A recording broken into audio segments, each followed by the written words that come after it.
Nous sommes la moyenne des personnes que nous fréquentons. Je suis Mathieu Stéphanie, entrepreneur récidiviste et cofondateur de Cosa Vostra, cabinet de conseil en stratégie et croissance digitale. Avec Génération Do It Yourself, je vous propose de rencontrer ensemble des entrepreneurs, sportifs ou artistes qui vont littéralement faire exploser notre moyenne.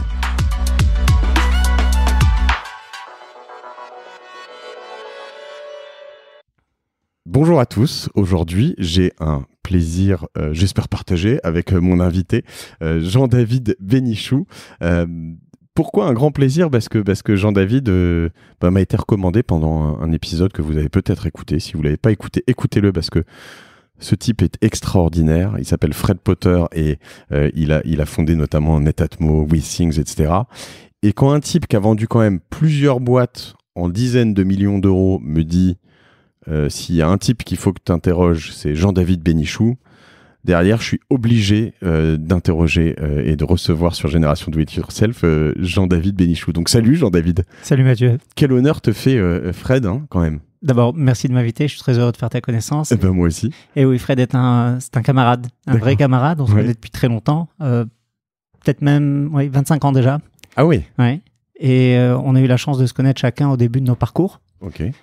Donc Fred est un brillant ingénieur et en 96, il a rejoint une société qui était basée à Bordeaux et qui avait obtenu une licence expérimentale. Donc je parle de la période qui était juste avant la déréglementation du marché des télécoms. D'accord. Et moi, j'étais à la recherche d'un fournisseur pour remplacer France Télécom. D'accord. Parce que j'ai démarré dans l'industrie des communications électroniques. Ok. Et à l'époque, j'avais une boîte qui faisait du mailing par fax. Ok. Voilà. Et c'était vraiment... Le mailing par fax. Ouais, tu imagines. Hein. En 96, le fax, c'était Twitter. Hein. Ouais. C'était une grosse innovation technologique. Et donc, j'envoyais beaucoup de fax. Et du coup, je consommais beaucoup d'unités téléphoniques qui étaient ma matière première. Et donc, je cherchais à optimiser mes coûts d'achat. Et je suis parti à la recherche d'un opérateur alternatif. Mais sachant que France Télécom n'avait pas le monopole ? Si, précisément. Donc, la déréglementation est intervenue officiellement en 98. D'accord. Mais en 96, ils avaient consenti 5 licences expérimentales, dont une à Bordeaux. Ok. C'était une entreprise qui s'appelait Capt et qui avait eu l'autorisation de faire un réseau Bebop. Est-ce que tu te souviens du Bebop ? Oui, ces bornes qu'on avait à la sortie du métro, là, avec les bandes. Donc voilà, pour ceux qui sont plus jeunes, pour pouvoir téléphoner, donc il fallait rester autour des bornes. Donc souvent, c'était aux sorties de métro. On voyait des bandes sur des lampadaires et on restait dans un rayon de 10 mètres autour du lampadaire pour pouvoir téléphoner. C'est exactement, ça, c'était le téléphone mobile où il fallait être immobile en fait. Il était juste portable le téléphone, il n'était pas mobile. D'accord. On reviendra alors éventuellement sur cette histoire et votre relation avec Fred. Mais d'abord, je te propose, Jean-David, de te présenter. Avec plaisir. Donc, j'ai maintenant 50 ans. Je suis entrepreneur depuis 30 ans, donc j'ai démarré à 20 ans. J'ai toujours été dans l'industrie des communications électroniques. Alors, comme je le disais, j'ai d'abord démarré avec une boîte qui faisait du mailing par fax et puis après qui a fait de la diffusion de messages par SMS, par messages vocaux, par email. J'ai créé pas mal de sociétés, je crois un peu plus d'une quinzaine dans une dizaine de pays. Toujours des plateformes logicielles pour les entreprises, pour gérer les dialogues et les interactions clients. Et depuis une dizaine d'années, je suis devenu un business angel assez actif. J'investis dans un peu plus de 65 sociétés. D'accord. Je partage mon temps entre la France, l'Angleterre et Israël. Je suis marié à Galit, qui est une artiste-interprète, et nous avons 4 enfants ensemble. 4 enfants, bravo. Eh ben écoute, on a eu un beau condensé là, du coup, j'ai plein de questions.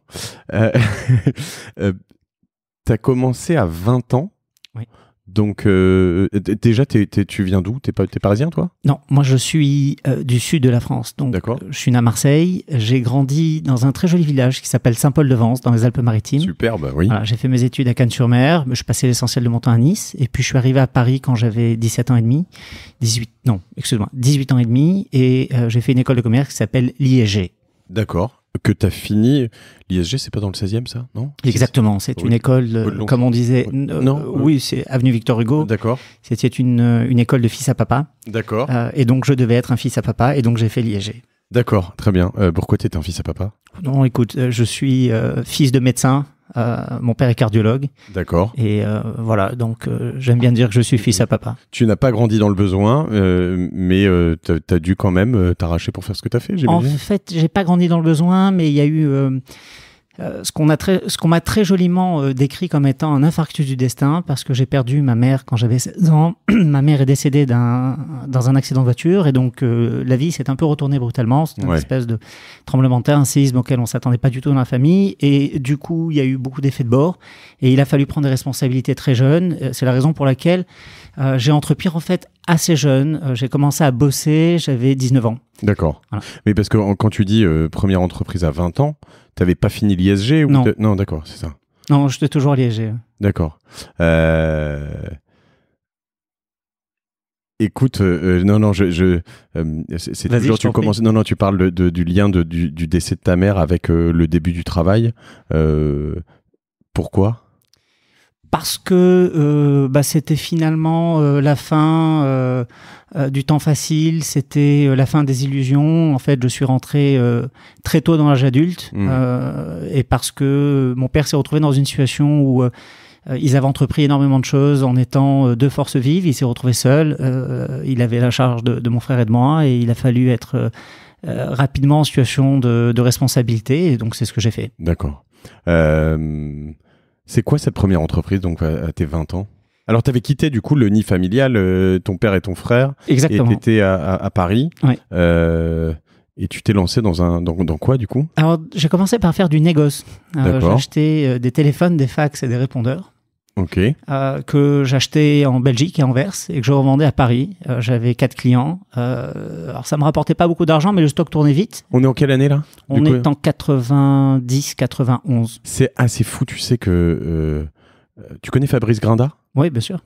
J'ai eu Fabrice Grinda sur ce podcast. Il y a eu Fred Potter, évidemment. Il y a eu... Alors, le début de l'informatique est quand même un lien entre beaucoup de gens que j'ai reçus.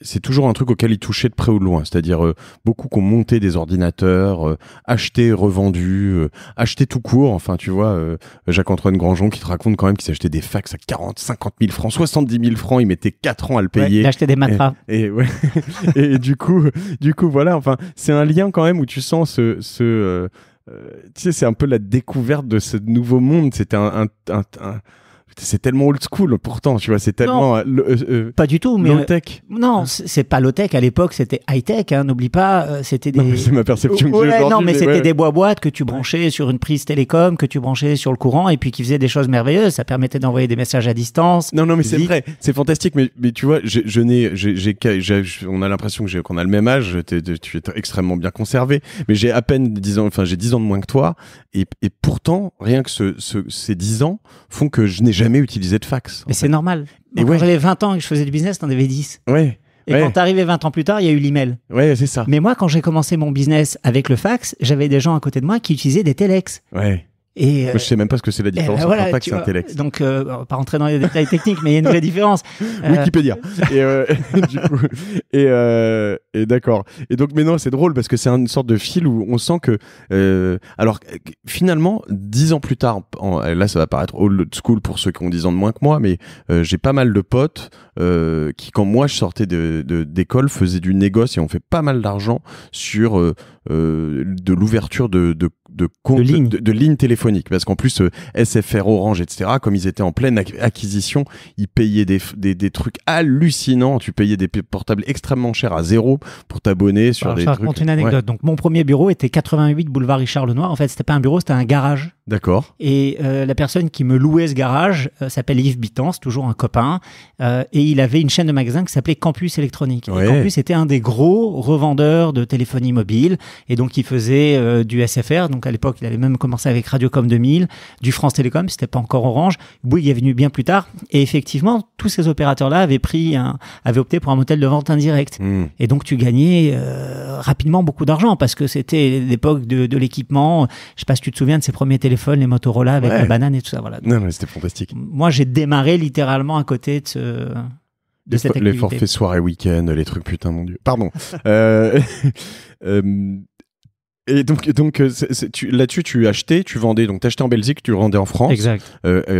L'argent, c'était quoi ? Tu payais, t'avais un délai fournisseur, donc t'achetais à crédit, ou comment tu te débrouillais ? Comment tu fais ton premier... Tu te souviens de ton premier photocopie ou fax vendu ? Bien sûr. Donc, en fait, j'ai démarré dans la vie avec très peu d'argent. J'ai démarré avec 7 500 €, 50 000 balles. C'était l'héritage que j'ai reçu de ma mère. Et j'avais trouvé un fournisseur en Belgique qui s'appelle Jacques Bels.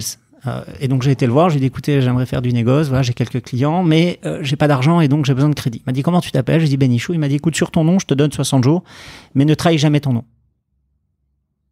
Il m'a donné 60 jours de crédit et cet homme m'a permis de vivre pendant 2 ans, parce que mon stock tournait rapidement, donc finalement je l'ai payé plus vite que 60 jours. Mais C'était pardon, quand il dit sur ton nom, c'est parce que tu étais un nom juif, Benichou. Exactement, et que lui était d'une communauté juive ashkénaze à Anvers. D'accord. Et que il m'a dit, finalement, il a vu un jeune. Je pense qu'il a senti en moi de l'énergie, de l'ambition, de l'appétit, mais il m'a juste cadré. Il m'a dit, il n'y a aucun souci, mais tu as un nom, tu le tiens.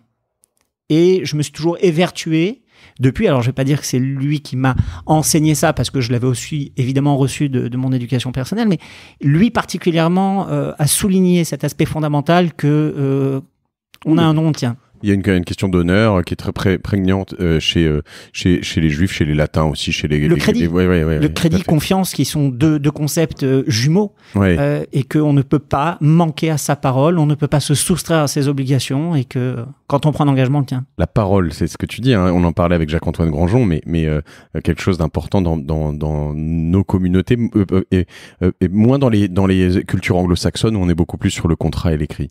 Et c'est hyper intéressant ce que tu dis. C'est quelque chose que tu as reproduit depuis? Toujours, systématiquement. Avec des gens avec qui tu... Mes collaborateurs. Ouais. Mon business au quotidien, mes clients, mes fournisseurs, de leur dire, écoutez, voilà, je suis jamais là pour faire un truc qui va faire waouh et qui fait pchit très vite après. Donc, j'ai toujours eu la pérennité comme horizon. D'accord. Donc tu vas le voir en Belgique ou ça, Anvers, tu lui prends, tu lui achètes à crédit. Quoi? Combien? Il me livre pour 20 000 francs de marchandises. Avec les livres, il me livre des téléphones Panasonic, des KXT, il me livre quelques fax, des Murata, et je m'empresse de les revendre à Paris. Et mais à qui tu vas faire quoi? Je suis dans mon garage, j'ai un téléphone, j'ai Campus Électronique qui me file le nom d'un de ses copains en me disant appelle Eric Aziza, lui c'est Empire Electronics, il me file le numéro. Donc tu vends à des magasins principalement. Ouais, exactement. Je vends à des magasins. Okay. Je vends à un magasin qui est sur les grands boulevards qui s'appelle America Center, Thierry Hacher, qui est le papa de Kev Adams, que j'ai connu tout petit, assis dans le bureau de son père. Voilà. Et donc, je fais quelques affaires comme ça, et puis je gagne modestement ma vie, parce qu'en fait, je fais 10-15 points de marge, donc tu vois, ça me rapporte 3000 balles, 3000 francs de l'époque, chaque semaine. Et donc, voilà, déjà 12 000 francs, 12 000 tu francs vois, j'ai 20 ans, voilà, j'ai pas beaucoup de charges, donc je m'en sortais correctement. T'en fais quoi de cet argent? Tu sors, tu crames? Non, j'étais complètement asocial, j'étais totalement dans mon business, et je cherchais déjà à sortir du trading pour faire un business de service. Et donc, alors tu me disais, c'est quoi ton souvenir de nuit blanche? La première nuit blanche, je me suis réveillé en transe en disant, mais en fait, il faut pas vendre le fax, il faut vendre le papier pour fax. Parce que la différence, c'est que le papier pour fax, c'est inconsommable, les gens consomment tout le temps, donc c'est un business récurrent. Alors, je trouve une société au Japon qui fait les grandes bobines de papier pour fax, c'est du papier thermique. Puis je trouve un bobineur, donc quelqu'un qui le découpe en Angleterre, et puis je me rends compte que je suis 6 fois moins cher que JPG. À l'époque, JPG, c'était le grand vendeur sur catalogue. Et je me dis, mais alors comment je vais vendre mon papier pour fax? Et là, deuxième nuit blanche, je me réveille en disant, mais c'est tellement simple, je vais faire du mailing par fax, puisque chaque destinataire est un client potentiel. Et donc, je cherche une solution technique pour faire du mailing par fax. Donc, attends. Je reprends. J'adore ces idées. Je vois un éclat dans le fond de ton œil. Tu te dis, ok, tu vends des fax, tu te dis, c'est relou parce que, en fait, bon, alors, t'as quand même une sorte de recurring revenue, hein, pas du tout. Si tu vends à des professionnels, eux ils t'achètent des fax pour les revendre à des clients. Ouais, mais peu importe. On est plusieurs traders sur la place, brokers. C'est pas les tiens, donc les autres ils vendent le même produit que toi. Celui qui vend moins cher à la commande. D'accord, donc t'as pas vraiment de valeur ajoutée à part le prix. Exactement. Okay, donc, et le relationnel. Là, tu te dis, ok. Je vais vendre du papier pour fax. Ouais. Je résume le truc. T'aurais presque pu offrir des fax et dire mais je vous vends le papier en exclu pendant des années chez moi. Ça, c'est une idée de riche, ça. D'accord. Oui, c'est vrai, il faut pouvoir le financer. Et donc là, tu te dis, ok, je vais trouver un fournisseur de papier un peu brut. Après, derrière, il me faut les bobines, c'est ça? Non, pas brut. D'accord. En fait, le papier pour fax, c'est un papier thermique. Donc, c'est un papier qui a subi un traitement. D'accord. Et C'est pas des feuilles A4 comme non, pas du tout. C'est un papier qui a subi un traitement, puisqu'en fait, le fax, c'est un procédé de transfert de caractère par un phénomène de chaleur. Ok. D'accord. Et donc ça, c'était des Japonais qui faisaient ça. C'est une technique un peu particulière. Je sais pas si tu connais, mais au Japon, il y a une grande industrie du papier. Oui, bien sûr. Et donc là-bas, ils savaient faire ça très très bien. Dans les Nordiques aussi, il y a ça, mais ils faisaient pas ça en Europe, ça. En l'occurrence, pas toi. les mieux placés, c'était les Japonais. Ok. Et après, il faut le découper parce qu'en fait, ils te livrent des grands rouleaux et une bobine de papier fax. En fait, tu faisais 6 bobines sur l'allée, la largeur. Ok, d'accord. Voilà. Et donc, du coup, tu fais faire ça en Angleterre. Ouais. Tu te les fais livrer dans ton garage, là. Ouais, d'accord. Exactement. J'en avais du sol au plafond. Et tu étais 6 fois moins cher que JPG. Ouais. Et donc, je me dis, comment je fais pour vendre? Ouais. Et je dis, il faut que je fasse du mailing par fax. Et donc là, je retourne chez mon fournisseur à Anvers et je lui dis, mais il paraît qu'il existe des cartes fax qu'on met dans des ordinateurs. Il me dit, oui, j'en ai. Il me sort une carte. Je dis, il y a le logiciel. Il me dit, il y a un logiciel dedans. Donc, on est d'accord, pour faire du mailing par fax, tu vas envoyer, du coup, puisque tu dis évidemment, quelqu'un qui a un fax, il est intéressé d'acheter du papier. Donc, tu vas envoyer par fax. Alors, je te raconte, je te termine l'histoire. Donc, je crée un document qui est écrit avant de recevoir ce fax, la page vous coûtait, à l'époque, c'était 50 centimes. Je vous la vends 25. Il y avait un coupon réponse. Vous n'avez qu'à découper. Je vous livre vos rouleaux de papier fax directement du producteur au consommateur. Et j'ai des taux de transformation absolument délirants. Parce que d'abord, le fax est un nouveau support de communication, donc il n'y a quasiment pas de pub. Du coup, j'ai une attention maximale. Et toi, ça a un coût pour toi d'envoyer ce fax, hein, quand oui, même. et donc le coût de l'unité télécom. Donc ça me coûtait à l'époque, pour te dire très précisément, 0,615 centimes de francs. C'était le prix de l'unité téléphonique, à peu près donc c'est pas 10 cents d'euros. Quand même. 10 cents d'euros pour un fax. Ouais, quand même. Ah oui. Bah, oui, 10 cents d'euros pour un fax et t'en envoyais des milliers par jour. Bah, alors, c'est là où démarre l'aventure, c'est là où démarre mon aventure dans l'industrie des communications électroniques, c'est qu'il y a donc ce fameux soft dans cette boîte où il y avait une carte fax, et c'est là où je commence à comprendre le lien qu'il y a entre les équipements de télécommunications et l'informatique. Parce que je mets cette carte dans cet ordinateur, j'installe le logiciel et puis je commence à le programmer. Et à partir de là, mon ordinateur envoie des fax automatiquement. C'est ça, puisque normalement, un fax, ça fonctionne un peu comme un photocopieur. Tu mets un papier dans le fax, il te le scanne et il te le copie et il l'envoie. Donc toi, t'allais pas faire ça, répéter cette opération 40 000 fois en mettant le numéro. Donc là, t'as des numéros qui sont rentrés dans ton ordinateur, c'est ça, des fichiers que t'achètes? À l'époque, j'avais les pages jaunes et je les ai saisies à la main. D'accord. Donc tu rentrais tous les trucs à la main et là tu balances et c'est l'ordi qui t'envoie en fait 1000 fax par jour. Ouais, une automatisation de l'envoi quoi. Et la première journée, le lendemain, j'ai reçu 300 commandes. La vache. Et une commande, c'était combien à peu près? C'était pas très important puisque je vendais par boîte de 6 et donc je crois que la bobine était à, je sais pas, ça devait faire 50 francs à peu près, je crois. 50 francs? Ouais. 300 commandes, si tu fais donc 15 000 francs par jour. Ouais, c'est énorme. C'est pas grand chose, mais après il a fallu livrer. Ouais. C'est là où j'ai compris qu'il y avait des problèmes de logistique. Et c'est là où je me suis dit, c'est un bon business, mais la logistique, vraiment, c'est pas fait pour moi. Parce que les premières livraisons, je les ai faites moi. D'accord. Voilà. Et puis, très peu de temps après, c'était le numéro 1 de PC Expert. Ok. C'était au mois de... Un magazine. Avril 92, je crois. Ouais. Et puis, je feuilletais, je me disais quand même, toutes ces boîtes qui annoncent ici pour faire de la pub, pourquoi elles font pas du mailing par fax? Et donc, nouvelle nuit blanche. Et je me réveille en disant, mais non, finalement, la vraie bonne idée, c'est pas de vendre du papier fax par fax, c'est de vendre la prestation d'envoi de fax en nombre. Et donc, j'ai appelé le lendemain... Et t'as quand même continué à vendre du papier fax par fax? Non, j'ai très vite arrêté parce que la logistique m'a très vite dissuadé de continuer. C'était pas dans mon mindset, c'était pas mon tempérament. Mais par contre, vendre la prestation, créer de la valeur ajoutée sur un service télécom, ça m'excitait énormément. Et donc là, j'ai appelé énormément d'annonceurs et j'ai signé ma première commande. Et ma première commande, c'était Métrologie Internationale. Je sais pas si tu te souviens de Métrologie Internationale. Non. C'était un des très gros distributeurs de matériel informatique. C'était une boîte qui était cotée, qui avait été fondée par Alain Fréberger, avec qui j'ai de temps en temps l'occasion de croiser le chemin encore. Et Métrologie m'a passé ma première commande. Ils voulaient envoyer des fax qui étaient payés par, à l'époque, HP et Compaq. Je sais pas si tu te souviens de Compaq. Oui, bien sûr. Et mon premier bon de commande, c'était 20 000 francs plus les consommations téléphoniques. Donc, sur une commande, j'avais fait 20 000 francs de marge.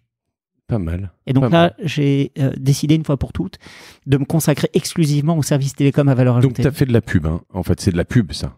Au début, on faisait du mailing par fax publicitaire. Et puis, avec le temps, on a fait beaucoup de notifications, d'avis de transaction, SFR a été mon plus gros client pendant des années, puisque précisément, ils envoyaient les contrats d'ouverture de ligne par fax et j'étais devenu leur prestataire de service. D'accord. Donc, ouais, des choses un peu à façon sur lesquelles tu mettais automatiquement les noms des personnes, du client ou des choses. Exactement. Ouais. C'était des documents avec des processus qui les personnalisaient. Et quand question, quand tu reçois un fax, ça a un coût aussi? Alors, c'est un coût au moins le coût du papier, pour celui qui le reçoit. Ouais. Donc, pendant très longtemps, on n'a pas été très aimé parce que c'était un coût induit, un coût forcé. Et puis sur la fin, il y avait quand même beaucoup plus de serveurs de fax, de cartes fax. Et donc finalement, c'est comme si on envoyait un email, à part qu'il était dans un format graphique. Et donc là, on consommait de moins en moins de papier. Et donc pour te la faire rapide, 96. Ça fait déjà 4 ans que j'ai créé ma boîte. Je suis déjà un assez gros acheteur de minutes, de terminaisons. Mais t'es tout seul toujours, non? Non, là j'ai déjà une dizaine de personnes. À l'époque, je faisais déjà à peu près 10 millions de francs de chiffre d'affaires, donc sensiblement 1,5 million d'euros de chiffre d'affaires. Avec plein de récurrents en plus. Alors, c'était très récurrent, mais sans contrat. Très récurrent, mais sans contrat, parce qu'en fait, c'était une consommation à l'usage, mais les clients communiquaient toutes les semaines, donc c'était une récurrence de fait, mais non contractuelle. Et donc là, je cherche à optimiser mes coûts et je rencontre Frédéric Potter. On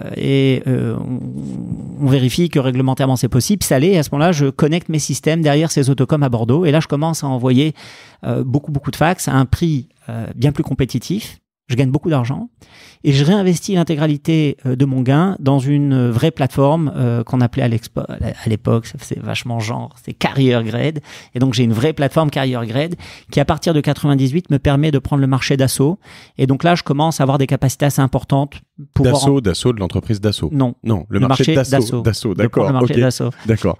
Et là je commence à avoir des capacités importantes, je commence à pouvoir envoyer 1 million de pages de fax par jour, 2 millions de pages de fax par jour, donc ça commence à devenir vraiment important. Et t'as plein de concurrents ou J'ai quelques concurrents, dont une boîte américaine qui s'appelle Expedit, qui est internationale, qui est basée aux États-Unis, mais qui a beaucoup d'activités en Europe, en Asie. Et là, t'as quand même le mail qui est en train de t'arriver en pleine gueule et tu te dis ça craint ou tu t'en rends pas compte? D'abord, le mail, on a vu Internet démarrer en 94, 96, c'était vraiment le tout début. Mon premier service ASP, c'était un bulletin board service, je sais pas si tu te souviens de ce que c'était, les BBS. Non. Déjà un service ASP, je sais pas ce que c'est. Donc Application Service Provider. Alors, ça a vachement évolué, c'est devenu SaaS, puis c'est devenu Cloud, mais tout ça c'était la même réalité. C'est tu te connectes à distance et tu fais un service. Tu fais ta prestation à distance. Et donc j'ai ouvert un premier BBS à l'attention de mes clients pour qu'ils puissent m'envoyer leurs documents, donc le document à diffuser, la liste de diffusion, les paramètres. Et on a commencé à faire de l'emailing en 98. Alors je me souviens, il y avait des choses qui m'échappaient complètement. Par exemple, comment on faisait pour savoir qu'un email avait été reçu et lu? Comment on arrivait à faire ça? C'était magique. Jusqu'au jour où je comprenne que c'était un truc complètement débile. En fait, il suffisait de mettre un pixel blanc. Et lorsque le client mail ouvrait le document, il allait chercher sur un serveur le pixel blanc et qu'on enregistrait la trace de ce passage. Et donc on savait qu'il y avait une action de lecture. Donc tu vois, c'était un autre monde. Figure-toi, je ne savais même pas que c'était fait comme quand ça. Tu fais du tracking, l'ouverture, et tu peux voir combien de fois c'est ouvert, etc. Tout à fait con. Et donc au début, on était très loin de ça dans le fax, et puis on a appris. 99, ça a été l'ouverture de l'interopérabilité sur les SMS. C'est là où tu as pu envoyer un SMS de Orange à SFR. Et ça, tu faisais du coup à chaque fois? On a fait. Et puis on a commencé à faire de la diffusion vocale, donc avec des fichiers qu'on générait avec du text-to-speech. Voilà. Et donc, 99-2004, j'ai vendu Imedia en 2004, cette société s'appelait Imedia. 99-2004, on a connu un développement très important. En 2002, on a racheté une branche d'activité à France Télécom qui faisait la même chose, qui s'appelait Via Solutions. Et finalement, en 2004, j'ai revendu cette société au leader mondial, donc la maison mère d'Expedit, qui a cherché à acheter place forte en Europe. Et nous étions à l'époque, on était présents en Espagne, on était présents en Belgique, on était présents en France, et donc on avait pas mal développé notre business. Tu dis mais c'était ta boîte? Ouais, c'était toujours ma boîte, puisqu'en fait, j'appartiens à cette ancienne génération d'agriculteurs qui labourent la terre, qui lèvent pas d'argent, qui gagnent leur vie péniblement à la sueur de leur front. C'est quelque chose que tu revendiques. Ouais, complètement. Ouais. Et pourtant, on y viendra, mais toi, t'as investi dans pas mal de boîtes, donc dans un sens, toi, tu ne lèves pas, mais tu rentres en seed ou en même plus tard? Avant de venir à notre rendez-vous, j'ai eu 2 calls dans 2 boîtes où j'ai investi, où j'avais la discussion avec 2 entrepreneurs à qui je disais, il y a vraiment 2 mondes. Il y a un monde où tu finances ta boîte parce que tu lèves de l'argent auprès des investisseurs, puis il y a un monde où tu finances ta boîte parce que tu vends des produits avec de la marge verticale. En fait, je fais la même chose. De toute façon, je suis comme toi, je lève pas beaucoup mais je sais pas trop gérer l'argent levé. En revanche, moi, je lève pas. En fait, c'est une question de nature. Ma créativité est maximale quand je dois gérer de la pénurie. Ouais. Donc, j'arrive à me distinguer quand il y a peu et qu'il faut arriver à faire. Mais si tu me donnes beaucoup, je vais pas être efficient. Mais dans la frugalité, tu peux créer énormément de valeur parce que justement, tu t'optimises tout dans tous les sens. Je pense que la pénurie rend créatif et intelligent, et je pense que l'abondance rend fainéant et un peu oisif. Oui, c'est ce que je pense. Oui. D'accord. Après, moi, je suis toujours quand même admiratif de ces entrepreneurs qui sont capables. Alors peut-être que c'est aussi une double casquette, je pense, d'être capable de vivre dans cette pénurie et d'utiliser cette abondance pour accélérer de manière hallucinante. Je veux dire, l'accélération, la vélocité des entreprises qui lèvent des centaines de millions. Il y a quand même quelque chose d'assez fabuleux parce que c'est à la fois vertigineux, faut aller très vite, très fort, et après faut revenir quand même à un moment à une rentabilité. Écoute, il y a un joli proverbe chinois qui dit dis-moi quel est ton caractère, je te dirai quel sera ton destin. Eh ben, mon caractère a fait mon destin. C'était pas pour moi. Ouais. J'ai pas ce tempérament-là. Je comprends. Tu vois, j'ai un tempérament où je fais les choses au long cours. Je pense que ce qui est fondamental pour moi, comme on le disait, c'est la pérennité. Ouais. Et donc je préfère être marathonien que sprinter, surtout si pour sprinter il faut que j'ai des chaussures de 7 lieues. Donc je partage ça, et on va y revenir parce que c'est des points vraiment, je pense, très importants, et je reçois sur ce podcast des gens qui sont très différents, notamment sur cette approche. Évidemment, il n'y a aucune critique. Non, c'est juste le constat d'une inadéquation de ma nature à faire ça. Non, c'est sûr. Il y a des levées en ce moment qui sont. On peut aussi. Je sais pas si moi j'ai pas d'amertume là-dessus. Je suis impressionné par les montants et par le cash. Non, moi j'ai aucune amertume. J'ai juste un constat. Je suis toujours entrepreneur. Je passe l'essentiel de mon temps à diriger, à développer mes boîtes. Il y a des effets de bord parce que lorsqu'on cherche à recruter des ressources rares, des ingés, on se retrouve face à des boîtes qui financent leur R&D avec du cash qu'elles ont levé de manière massive, vis-à-vis de boîtes qui financent leur activité par du revenu et du chiffre d'affaires. Et donc forcément, il y a un déséquilibre. Donc de ce point de vue-là, je pense qu'il y a un effet de bord. Il y a peu de boîtes fondamentalement qui lèvent beaucoup d'argent, qui deviennent de gros succès. Il y a beaucoup de casses, et maintenant que je suis de l'autre côté, je le vois. Et c'est aussi l'effet d'une nouvelle culture, parce qu'aujourd'hui, l'entrepreneur, c'est d'abord celui qui arrive à lever de l'argent. Et ça, c'est un vrai changement par rapport à ma génération à moi. Moi, quand j'ai démarré en 92, c'était la guerre du Golfe. Et ça n'existait pas de lever de l'argent quand on était une start-up. J'aurais presque. Est-ce que si je devais être tatillon, je dirais l'entrepreneur. Et alors c'est peut-être que ma perception, mais pour moi c'est pas celui. Ce serait le start-upper, tu vois. Je ferais peut-être une différence. Pour moi, il y a quand même dans l'entrepreneur, il y a aussi. Tu vois, on dit encore un entrepreneur pour la personne qui gère des travaux dans un immeuble, ou on l'appelle toujours l'entrepreneur, quoi. Et il y a un côté, je trouve, dans l'entrepreneur, les pieds bien ancrés dans le truc et les mains dans le cambouis un peu, tu vois, dans lequel je me reconnais pas mal. Le start-upper a ce côté beaucoup plus finalement en ce moment glamour lever des millions, qui peut paraître pour certains une fin en soi. Il faut faire attention à être bien l'accompagner pour pas que ça le soit. Alors, moi, il y a un truc qui m'a toujours fait marrer dans la syntaxe du mot entrepreneur, c'est que littéralement c'est entrepreneur. C'est au milieu de gens qui prennent. Donc, quand on est au milieu de gens qui prennent, il faut savoir aller à la baston. Tu vois, revenu, ça fait revenu. Tu vois, c'est tout de suite beaucoup plus poétique. Le profit, c'est le pro qui fit. Donc, tu vois, je pense qu'on peut avoir plusieurs niveaux de lecture. Écoute, moi, j'aime bien le mot entreprendre parce que je trouve qu'il y a aussi le côté où l'entreprise, tu vois, c'est vraiment quelque chose d'assez beau en soi aussi. C'est sublime. C'est la plus belle des aventures à vivre. Ouais. Et d'ailleurs, à tous ceux qui nous écoutent, et je crois qu'il y a plusieurs dizaines de milliers, si vous avez l'occasion d'entreprendre, n'hésitez pas, faites-le, c'est une expérience exceptionnelle. Oui, je prends toujours des pincettes là-dessus parce que je veux pas avoir de responsabilité de gens qui me disent... Même l'échec est de loin l'expérience la plus formatrice. Moi, quand j'ai réussi, je sais jamais vraiment pourquoi. Il y a toujours une grande part de hasard et de chance, mais quand j'échoue, je sais que c'est moi. Et généralement, l'introspection, elle me fait avancer. Alors on va revenir sur toutes ces notions. Si je reviens sur iMedia, donc à ne pas confondre avec iMedia, qui grossissait déjà Cyril Zimmerman que j'ai eu sur ce podcast. Qui était mon voisin, avec qui on a eu d'ailleurs maille à partir sur la proximité des noms. Ouais, bah oui, j'imagine. Parce que sa boîte à l'origine s'appelait iMedia Multimédia, il était à la rue du Sentier, moi j'étais au boulevard Poissonnière, et on nous confondait le jour où il a réduit son nom. D'accord. Bah oui. Mais même moi, 15 ans après, j'ai fait la confusion. Je me suis dit, la première fois que j'ai vu iMedia, je me suis dit, Non, c'est pas iMedia. Lui, c'était HI. Ouais, moi, HI. c'était I. Donc, tu l'as fondé, c'était la même boîte à 20 ans. Donc, 92. Ouais, à peu près. Tu l'as vendu 12 ans après. T'étais seul à bord comme patron? Enfin, t'avais 100% de la boîte? J'avais 90% du capital de la boîte. J'avais vendu 10% à un investisseur pour financer un investissement que j'ai fait aux États-Unis dans une boîte qui faisait la même chose que moi, qui était basée à Houston, qui était un magnifique projet. Et pendant 5 ans, j'ai vécu 2 mois par an aux États-Unis. C'était une école extraordinaire. Donc, t'as fait c'est pas une acquisition, c'était un investissement? Ouais, en fait, j'ai vendu 10% de ma boîte pour acheter 10% d'une boîte aux États-Unis. Ok. Et j'ai toujours le même actionnaire. J'avais, écoute, à l'époque, pas dire j'avais 26 ans, 27 ans. C'est quand même fou de faire ces choses-là, 26, 27 ans. C'était fantastique. Après, la boîte s'est cotée aux États-Unis sur l'OTC. L'argent que j'avais investi 250 000 balles, 250 000 $, ça valait 10 millions de dollars. Donc, un matin, je me suis réveillé, j'ai dit, 10 millions de dollars. En bourse, d'accord, côté. Voilà. Et puis, j'ai voulu vendre une partie. En fait, je me suis rendu compte que mes actions n'étaient pas enregistrées auprès d'un agent de change, d'un DTC. Et au moment où ça s'est fait, ça a mis 2 mois, ça valait plus que 500 000 balles. Donc, au lieu d'avoir fait x40, j'avais fait x2. D'accord. Mais c'était une expérience exceptionnelle. Donc, j'ai quand même vendu. Et c'était quand même un exit positif. Mais ça m'a montré que 2 choses. D'abord, timing is everything. Et surtout, les arbres ne montent pas au ciel. Ouais. Et après, Immedia, c'est monté au ciel quand même. Tu l'as bien vendu? Ouais, je l'ai vendu 24 millions de dollars. C'était un bel exit. Ouais. J'avais 36 ans.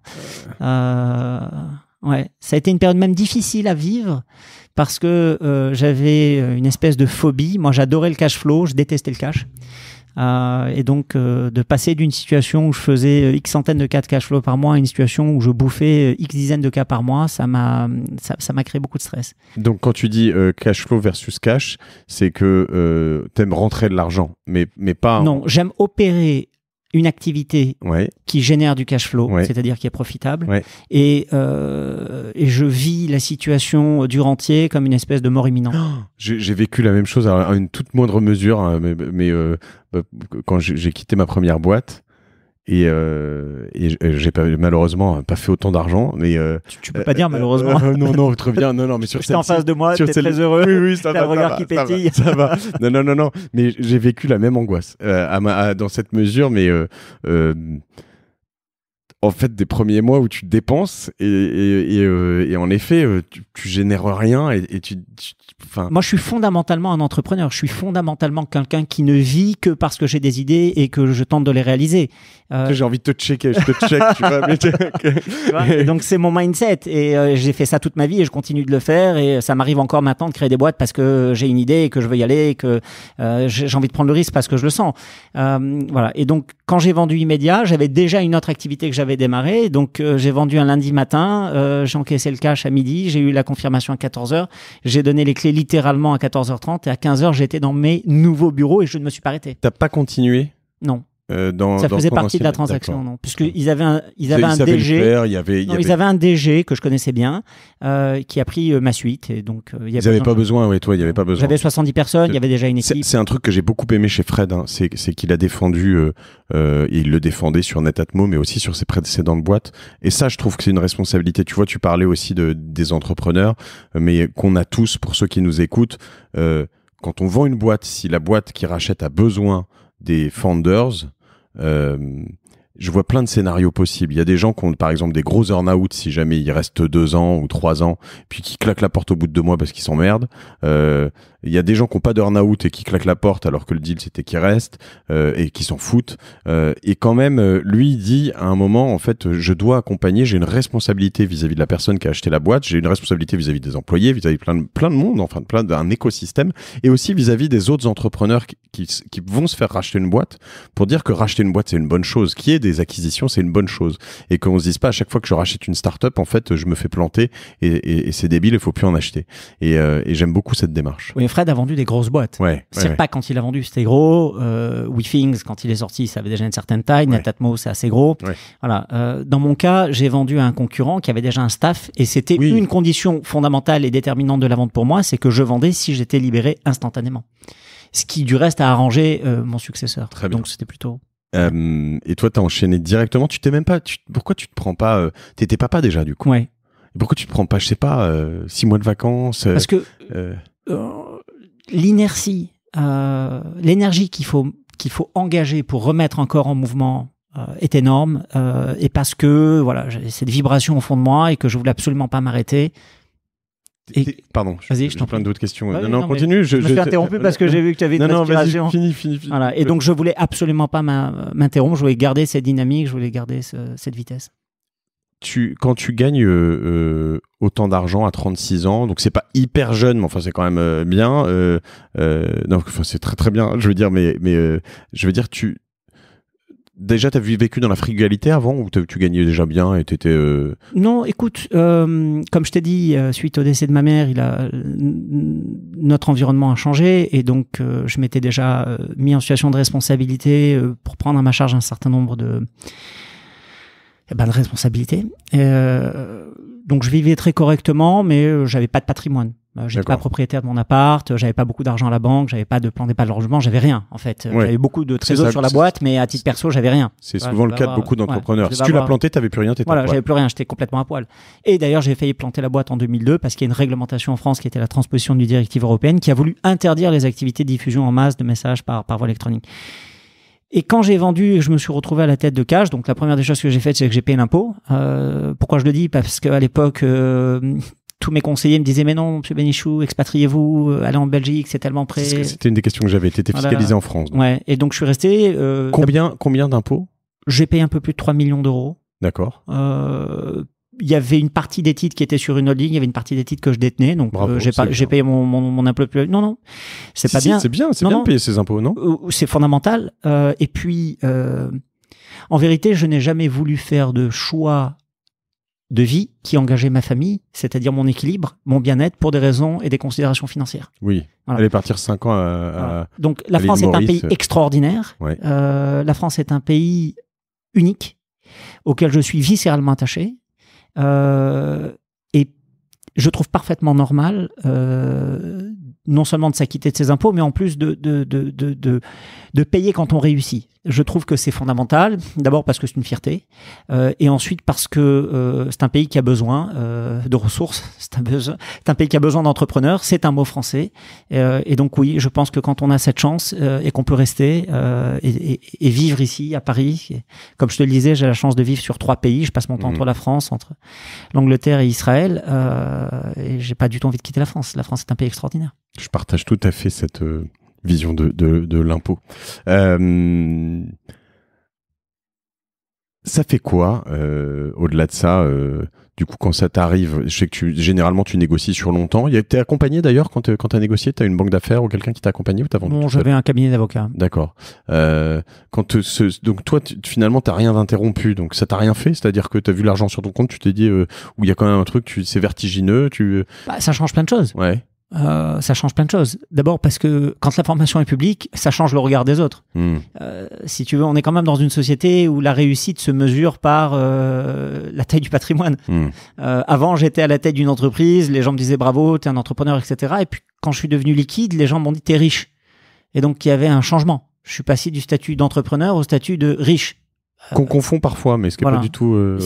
Voilà. Et en vérité, je préfère de loin le statut d'entrepreneur. J'ai un rapport avec l'argent qui fait que ça va bien quand je prends des risques avec et ça va pas bien quand il faut pas que je prenne de risques avec. D'accord. Et du coup, tu l'as beaucoup réinvesti dans des startups? Non, d'abord, j'ai fait des investissements très égoïstes. D'accord. J'ai acheté une maison, puis j'en ai acheté une deuxième. Donc j'en avais pris une à Paris, j'en ai pris une en Israël, et puis après j'ai acheté un immeuble pour loger mes activités. Donc tu vois toujours le mode agricole, donc c'est de la terre. Et puis j'ai investi dans ma nouvelle boîte. Ce qui était plutôt pas mal comme investissement, hein, parce que j'imagine que, un de mes meilleurs investissements. Oui, c'est ça. Hein, évidemment, les maisons et un immeuble à Paris. Oh, vas-y. Hein, je vais pas te les donner, pas ceux-là. Un immeuble de quelle taille? 700 mètres carrés. Ouais, dans Paris. Boulevard Pereire. juste à côté d'ici. Bah, Ouais, dis donc, j'aurais pu venir à pied, mais... Oh, je pourrais faire le calcul en direct. Hein. Non, oui, très bien. Mais par contre, je peux te raconter l'histoire de l'achat de ce truc. Parce que vas-y, c'est marrant. banco. Donc, je cherche un immeuble. J'ai 4 brokers. Ils me proposent des tas de trucs que je trouve chers et pas adaptés. Et puis un soir, je vais sur seloger.com et je vois un truc qui sort... En 2005, 2006. D'accord. D'accord, c'était au mois de février 2006. Ce loger, t'es encore petit. Hein. Ouais. Et je vois hôtel particulier, boulevard Pereire, 700, donc ça fait 680 mètres carrés à la vente. Et donc j'appelle.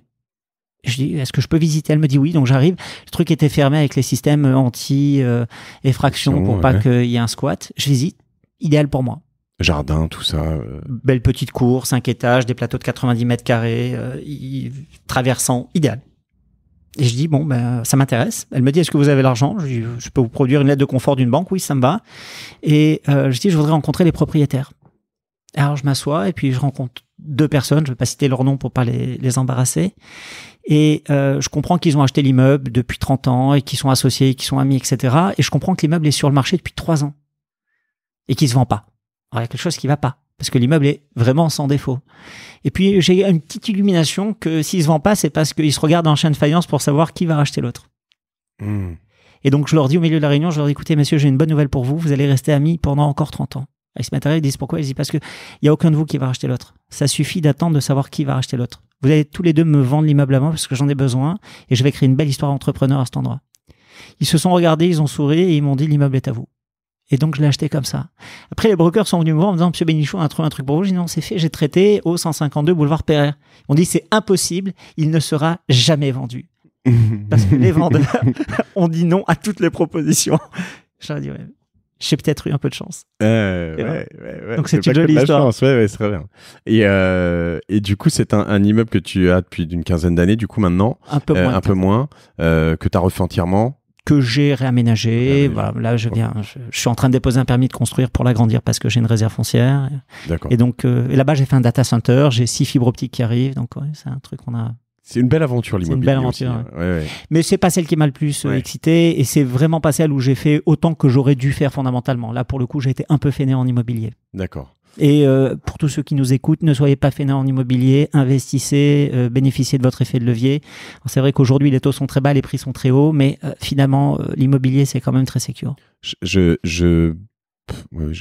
Comme nous on fait des acquisitions, j'ai envie de dire non, n'achetez pas trop parce que peut-être que le marché est déjà assez haut, mais en effet je passe ma vie à dire autour de moi, même quand tu entreprends une boîte de 4 personnes, achète 30 mètres carrés de bureau et puis quand tu les revendras. Quand vous serez 20 ou tu les gardes. Moi un des types qui m'impressionne le plus parmi mes amis a monté une agence et puis quand ils étaient 4, ils ont acheté un bureau dans le 16e qui devait faire littéralement 30 ou 40 mètres carrés. Puis quand ils étaient 8-10, il a acheté un autre bureau je sais plus où. Après il en a acheté un 150 mètres carrés à Saint-Denis. Après un autre de 200 mètres carrés boulevard Sébastopol. Et maintenant il en a encore un et il les a tous gardés. Et aujourd'hui, il a une agence qui doit valoir 1/5 de tous ses bureaux, en fait. Et son business lui a juste permis d'acheter des bureaux. Comme quoi, faut pas s'y mettre trop tard en plus, parce que trop tard, à la fin, t'arrives, tu vas acheter un bureau pour 150 personnes, et là, ça te coûte 1,5 bras. Donc, c'est compliqué. Exactement. Jean-David, on en était où? Mathieu, reprends le fil. 2004, immédiat, tu montes ta deuxième boîte, donc dès le lendemain. Ouais. Sans interruption. Déjà, je te remercie d'être transparent comme ça, parce que c'est pas toujours le cas en France. C'est l'exercice. C'est l'exercice, exactement. C'est la signature de ton émission. C'est ça. Là, t'es bien dedans, toi. Et tu lances donc cette deuxième société qui s'appelle comment? Qui s'appelle à l'époque Via Télécom. Via Télécom. Alors, Via, t'as un trip avec Via, parce qu'aujourd'hui, t'es toujours dans Via. Hein. Via.io, Via... Non, mais c'est très simple. J'ai racheté donc une branche d'activité à France Télécom et la boîte s'appelait Via Solutions. D'accord. Et quand j'ai vu le mot Via, je dis, c'est fantastique. Je veux dorénavant que mes boîtes s'appellent Via quelque chose. D'accord. Et donc, j'ai créé plein de boîtes qui s'appellent Via quelque chose. Ma holding s'appelle aujourd'hui Via.io. Ouais. Voilà. Au sein de la holding, il y a plusieurs boîtes. Et donc là, je suis le dirigeant de boîte qui s'appelle Via Dialogue, qui fait des plateformes pour les entre-deux contacts. Et donc, Via Télécom, 2004, on fait du multicanal entrant. Alors, immédiat, c'était du multicanal sortant. Ça, c'est ce que tu achètes, cette boîte-là? Non, je la crée. C'est après, ok, tu la crées. T'es tout seul, toujours? Non, là, je suis plus tout seul. J'ai quelques ex-collaborateurs d'Immédiat qui m'ont rejoint. Qui sont associés? Oui, faiblement. D'accord. Faiblement, et qui m'ont rejoint. Et donc, on lance cette boîte pour faire une solution dans le cloud. D'accord. Pour gérer les appels téléphoniques, les emails, la relation client.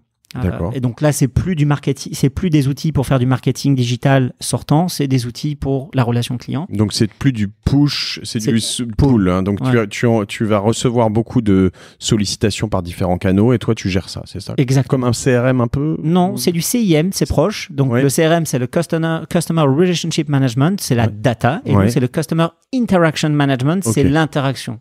Ok. Par exemple, un client, tu peux me projeter, vous avez bossé pour qui faisait quoi on bosse pour plein de sociétés. Ah, c'est toujours la même société? Oui, c'est toujours la même société. Okay. On a plus de 350 clients, mais je peux te donner des exemples relativement simples. Par exemple, le CAB. Le CAB gère une partie de sa relation client avec notre plateforme. D'accord.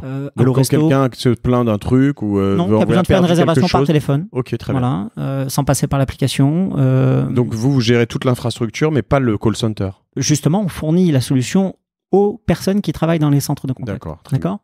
Allo Resto, qui va gérer sa relation avec ses membres, ses adhérents au travers de ce type de plateforme.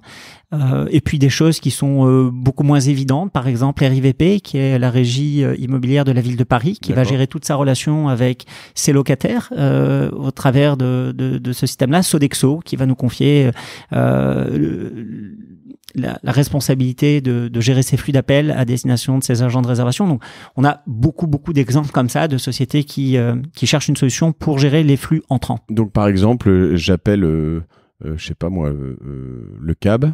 Ils voient mon numéro, si je suis déjà inscrit, un client, ils savent qui appelle, quel a été tout ça, ils savent, je peux avoir n'importe quelle personne qui décroche, c'est comme si ils me connaissaient déjà, plus ou moins. Très précisément. D'accord. Voilà. Et c'est nous qui fournissons la plateforme qui permet de faire ça. Et ça permet aussi de le faire par donc tous différents canaux, mail, SMS, par chat. WhatsApp ou je sais pas quoi. Exactement. D'accord. Très bien. Donc on reprend les dossiers de chaque client et ça. Ok, super. Ça, t'as fait ça très tôt parce qu'aujourd'hui il y a beaucoup de gens qui sont sur ce marché. Énormément.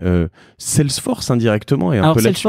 Salesforce, c'est vraiment le CRM, donc c'est la connaissance du client et ils ont une place de marché dans laquelle il y a beaucoup de gens qui se sont mis et qui ont développé des connecteurs. Salesforce n'a pas de solution native pour gérer les flux. D'accord. Et donc on fait partie des partenaires. Tu te connectes à Salesforce. Voilà. En fait. On a des connecteurs, mais il n'y a pas que Salesforce. Il y a Microsoft Dynamics, il y a Zendesk, il y a HubSpot, il y a tout un certain nombre de Pipedrive. T'as d'autres plateformes qui font ça. Et en fait, aujourd'hui, le business de Via Dialogue a vachement évolué. Donc, on a démarré sur la gestion des flux qui est à l'origine des flux télécoms.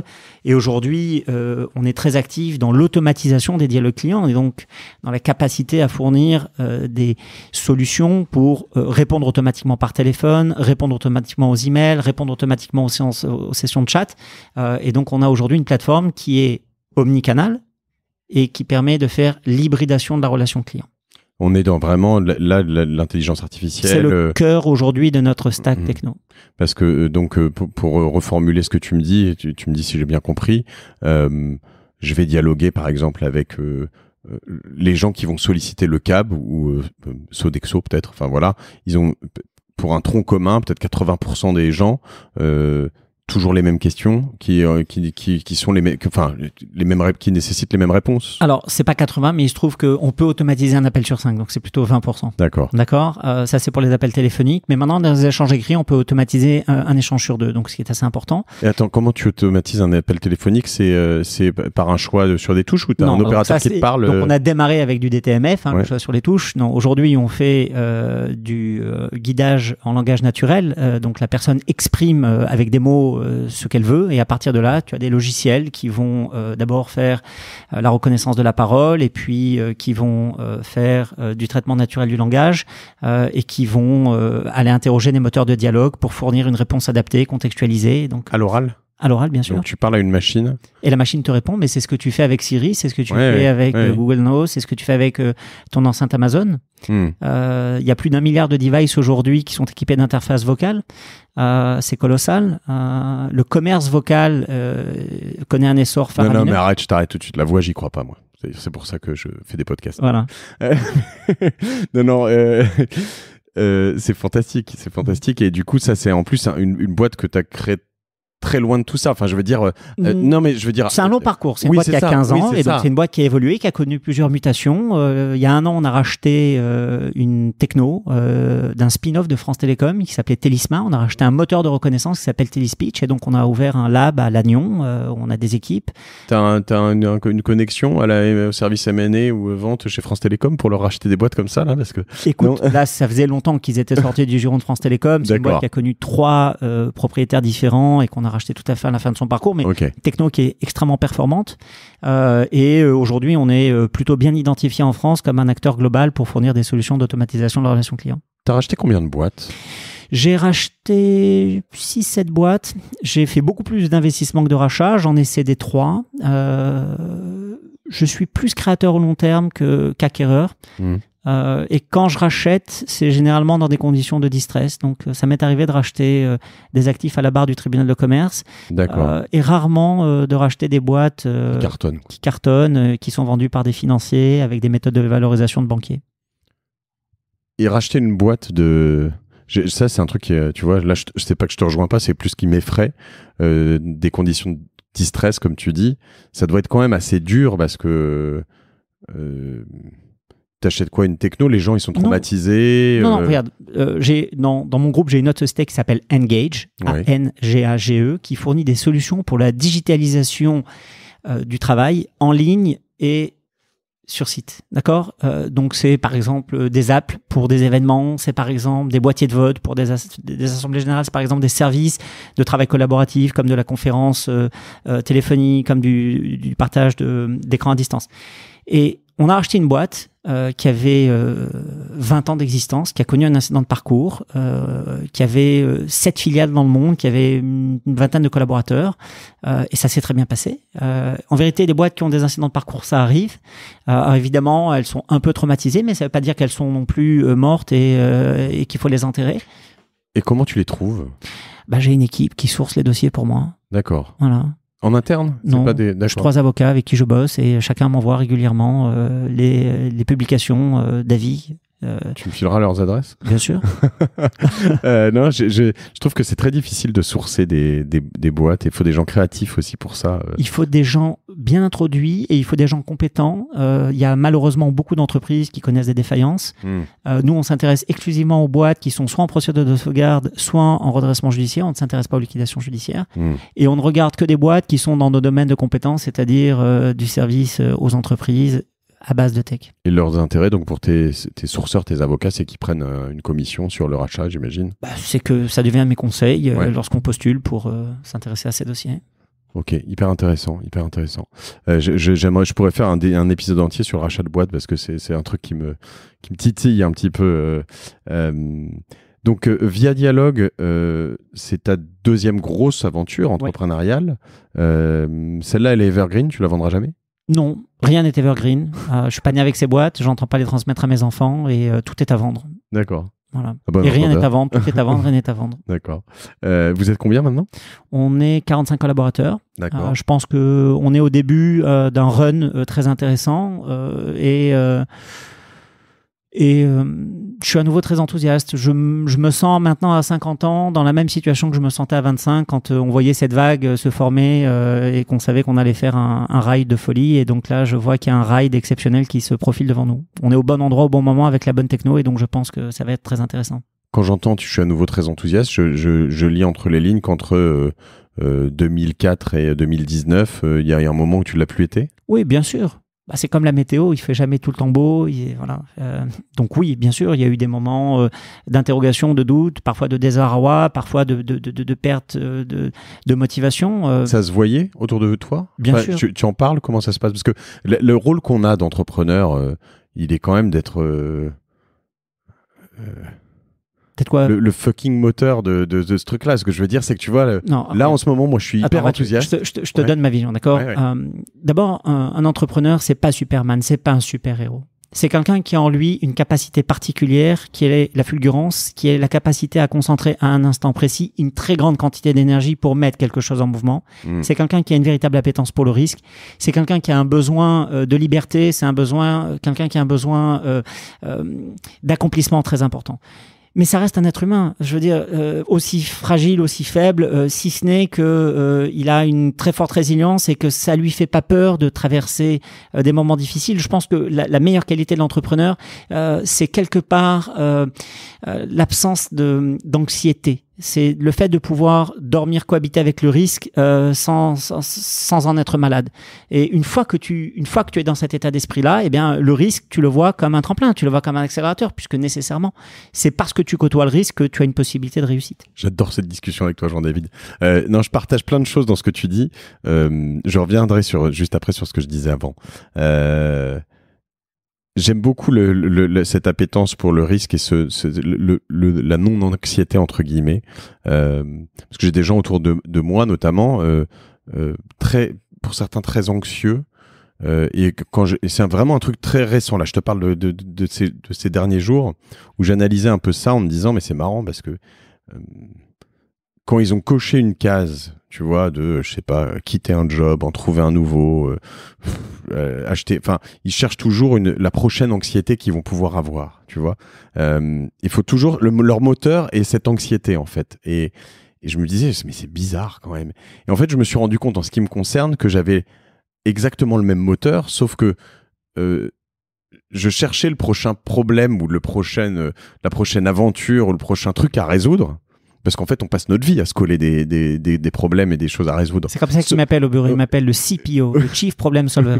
Et du coup, le CPS, du coup. Le CPS, Chief Problem Officer. Et du coup, tu te dis, mais en fait, on cherche la même chose, sauf qu'on n'a pas la même perception du truc. C'est-à-dire que certains ont besoin de cette anxiété pour vivre. Moi, j'ai besoin de cette excitation.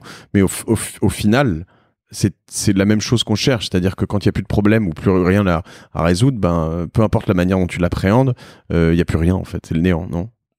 Écoute, fondamentalement, l'anxiété pour moi c'était l'inaction. Et c'est toujours ce que j'ai voulu fuir. Et puis j'ai toujours considéré qu'il n'y avait aucun progrès dans le confort et que je voulais surtout pas rester dans la zone de confort. Et que je voulais toujours être sur le edge pour voir comment ça se passait. Et voilà. Après, il y a autant de cas que de personnalités. J'ai vu des entrepreneurs qui étaient totalement différents de moi et qui réussissaient parfaitement. Donc, je pense pas que ce soit le secret de la recette miracle. Je pense juste qu'il faut pas aller contre sa nature. Jamais. Il faut pas faire violence à sa propre nature. Voilà. Et par contre, le risque doit être le meilleur allié de l'entrepreneur, fondamentalement. Et si on a une aversion pour le risque, ça va être difficile d'entreprendre. Ouais. Vaut mieux être employé ou fonctionnaire. Non, ou intrapreneur. Il y a plein de gens qui réussissent très bien en prenant des projets au sein d'une structure plus grande. Et puis, on a besoin de gens très bons qui préfèrent, dans toutes nos entreprises, qui préfèrent ne pas forcément prendre le risque qu'on prend. Ce que je disais tout à l'heure, quand tu me disais on reste humain, ce que je disais tout à l'heure sur oui, évidemment, tu as tes faiblesses et sur ce rôle de moteur, c'est plus de dire que j'ai l'impression que si j'arrive au bureau et que tu vois, moi, mon mode en ce moment, c'est je vais créer en termes d'agence, mais tu vois, je suis pas en mode je vais buter tout le monde et je vais défoncer tous mes concurrents parce que c'est pas ma nature. Je suis pas comme ça. Qui vivent bien, je suis très heureux pour eux. Voilà. En revanche, je me dis, mais je veux la meilleure équipe, je veux le meilleur service, je crée cette meilleure équipe et je leur transmets tout ça et je leur dis, et tous les jours, tu sais, je mange du lion, tu vois, et en ce moment, alors je suis dans ces phases, c'est vrai qu'il y a des moments, c'est moins facile, mais j'ai l'impression que si tu te mets pas dans ce mode, tu vois, tu te shiftes pas et que t'es dans un mode comme peut-être tu me le décriras, mais sur lequel t'es passé dans les 15 dernières années, il y a un moment où tout va s'effondrer. Oui et non. J'aurais tendance à te dire que j'ai toujours considéré que le mieux était l'ennemi du bien et que je me suis toujours attaché à rechercher la bonne chose, pas la meilleure chose. Parce que la meilleure chose, finalement, c'est une quête sans fin. C'est ça qui est bien. Voilà. Ouais, mais tu vois, c'est pas tout à fait ma nature. Par exemple, moi, ce qui m'a toujours excité, ce sont des défis technologiques. C'est comment se frotter aux grands sans avoir les moyens des grands. Ça m'a toujours vachement motivé. Tu vois, c'est ce que je te disais. Comment est-ce qu'on est capable de faire 4 litres avec un citron et pas 1 litre avec 4 kilos. Et donc, cette capacité à être ingénieux, au sens noble du terme, créatif, agile, astucieux, perspicace, ça me motive. Et encore ce matin, j'étais chez un très grand compte, c'est pour ça que tu me vois arriver en costard. On a en face de nous des mastodontes, des entreprises mondiales. Je ne vais pas les citer pour pas leur faire plus de pub que ça. Mais on est sorti de là en étant heureux, épanoui, en se disant on est là, on existe, on a une vraie vision, on comprend bien ce qu'on veut faire, on a les moyens de l'exécuter. Et c'est vrai qu'on se bat contre des géants, mais on n'est pas des nains, on n'est pas des lilliputiens. On a une chance, voilà. Et ça m'a toujours excité. Ouais. Et je rajoute qu'en plus, on a potentiellement, sur plein d'aspects, plus de chance qu'eux. Je veux dire, j'en parle assez souvent dans ce podcast d'un livre, moi, qui m'a pas mal transformé ces dernières années, qui s'appelle Hard Things About Hard Things de Ben Horowitz, donc, qui est l'associé de Marc Andreessen d'Andreessen Horowitz, un des plus gros fonds d'investissement de VC au monde, qui raconte toute son aventure et il explique ce que c'est, selon lui, une bonne boîte versus une mauvaise boîte. Et pour l'expérience d'un employé, c'est son interprétation à lui. Mais une bonne boîte, c'est un endroit où les collaborateurs, quand ils arrivent, ils peuvent travailler déjà plus ou moins dans le sens où ils veulent travailler, et leur travail a un impact. Et quand ils ont des choses à dire, ils peuvent les dire, et elles sont écoutées. Et si les gens sont d'accord et s'il y a un débat qui se produit, eh bien, les choses changent et l'entreprise évolue pour eux en interne, pour les clients, pour les fournisseurs, etc., etc. Et il explique ce que c'est qu'une mauvaise entreprise. Et la mauvaise entreprise, c'est cette entreprise qui a énormément d'inertie, où les gens arrivent au travail, déjà ils n'ont pas très envie, proposent plus de choses parce qu'ils ont été complètement lessivés. Ils savent que quand ils proposent des choses, ils sont pas écoutés parce qu'il y a énormément de jeux politiques, parce qu'il y a une inertie fantastique et parce que quand bien même à un moment ils proposeraient quelque chose de fantastique et voilà, il y aurait quelqu'un qui serait là pour le shooter et que de toute façon voilà, donc ils vont au boulot, voilà. Et tu vois, je trouve que ça résume pas mal cette approche du grand groupe et de la petite société agile. Ouais, écoute, moi je pourrais te le dire d'une manière très, très concise. Pour moi, une bonne boîte, c'est une boîte qui est sous-staffée avec des gens surcompétents. Ouais. Tu vois, c'est ce genre d'organisation-là, moi, qui me fait vibrer. C'est un petit team, mais des gens extrêmement doués, extrêmement polyvalents et voilà. Et une organisation qui est bien huilée quand très même. Lean, pas de friction. Je suis pas un manager, j'ai jamais été un manager, je le serai jamais. Pas de contrôle, quasiment pas de réunion, des relations très directes, des échanges. T'as pas de process ? Un peu ? Un petit peu de process, mais en vérité, on a des process qui correspondent à nos outils. Tu vois, par exemple, on a les process que nous impose Slack. Et ces process-là sont des process très light. Oui. Tu vois, oui. Mais qui nous forcent, par exemple, oui, j'ai un process, j'ai une règle. J'ai banni, prohibé les échanges d'emails à l'intérieur de la société. Il n'y a plus personne qui a le droit d'envoyer un email à quelqu'un de la société. Donc, tu es sur Slack ? Uniquement. Toutes mes boîtes sont sur Slack. D'accord. Même des boîtes dans lesquelles j'investis, je participe au Slack des boîtes pour prêter main forte. Slack payant ? Bien sûr. Ok. Et donc pour ceux qui ne savent pas ce que c'est Slack, pardon, c'est une messagerie donc finalement qui peut s'apparenter à un Skype ou un WhatsApp sur laquelle on peut brancher des tas de services, notamment d'automatisation, de notification, recevoir des factures, des tas de choses. Donc nous on a par exemple tous les jours sur Slack le matin j'ai l'agrégation de du cash disponible sur les banques de Cosa Vostra. Donc je sais tous les matins quel est l'état des comptes. Je vais avoir. Alors Mathieu, raconte-nous combien il y a de cash. Cosa Vostra. Je pourrais te le dire. Il y a pas assez. Et on veut des chiffres, Mathieu. Tu connais le principe de l'émission. Il faut être transparent. J'ai trop d'argent dehors de gens qui payent en retard. C'est un problème que je vais bientôt résoudre. Tu veux faire un appel à tes clients? Après. Slack, moi, la limite, c'est le côté très immédiat, c'est-à-dire que... Ma précédente boîte s'appelait Immédiat. D'accord, mais tu vois, il y a un côté, une interruption permanente, non? Non. Parce que tu ne réponds pas immédiatement. Non, il n'y a pas de latence. C'est extrêmement rapide. Tu vois, je travaille proportionnellement peu en temps, mais qualitativement très intensément. Et donc Slack me convient idéalement. Et après, au sein de l'organisation, je pense que les collaborateurs sont très satisfaits de l'avoir. Très intéressant. Très intéressant. On va venir sur un autre chapitre de ta vie parce que quand je cherche Jean-David Bénichou sur Google, en fait, tu ressors beaucoup en tant qu'investisseur. Tu as beaucoup investi quand même, en tout cas en nombre d'investissements. Hein. Ouais. Combien tu m'as dit 67. 67. T'as commencé quand? J'ai commencé il y a longtemps, mais je l'ai fait de manière plus systématique depuis une dizaine d'années. D'accord. Donc ça fait quoi? Combien de sociétés par an à peu près? Écoute, il y a des années où j'en ai fait plus de 15. Oui. Là, j'ai un peu réduit le rythme. Voilà, mais maintenant, je fais 4-5 deals par an. Quel type de ticket?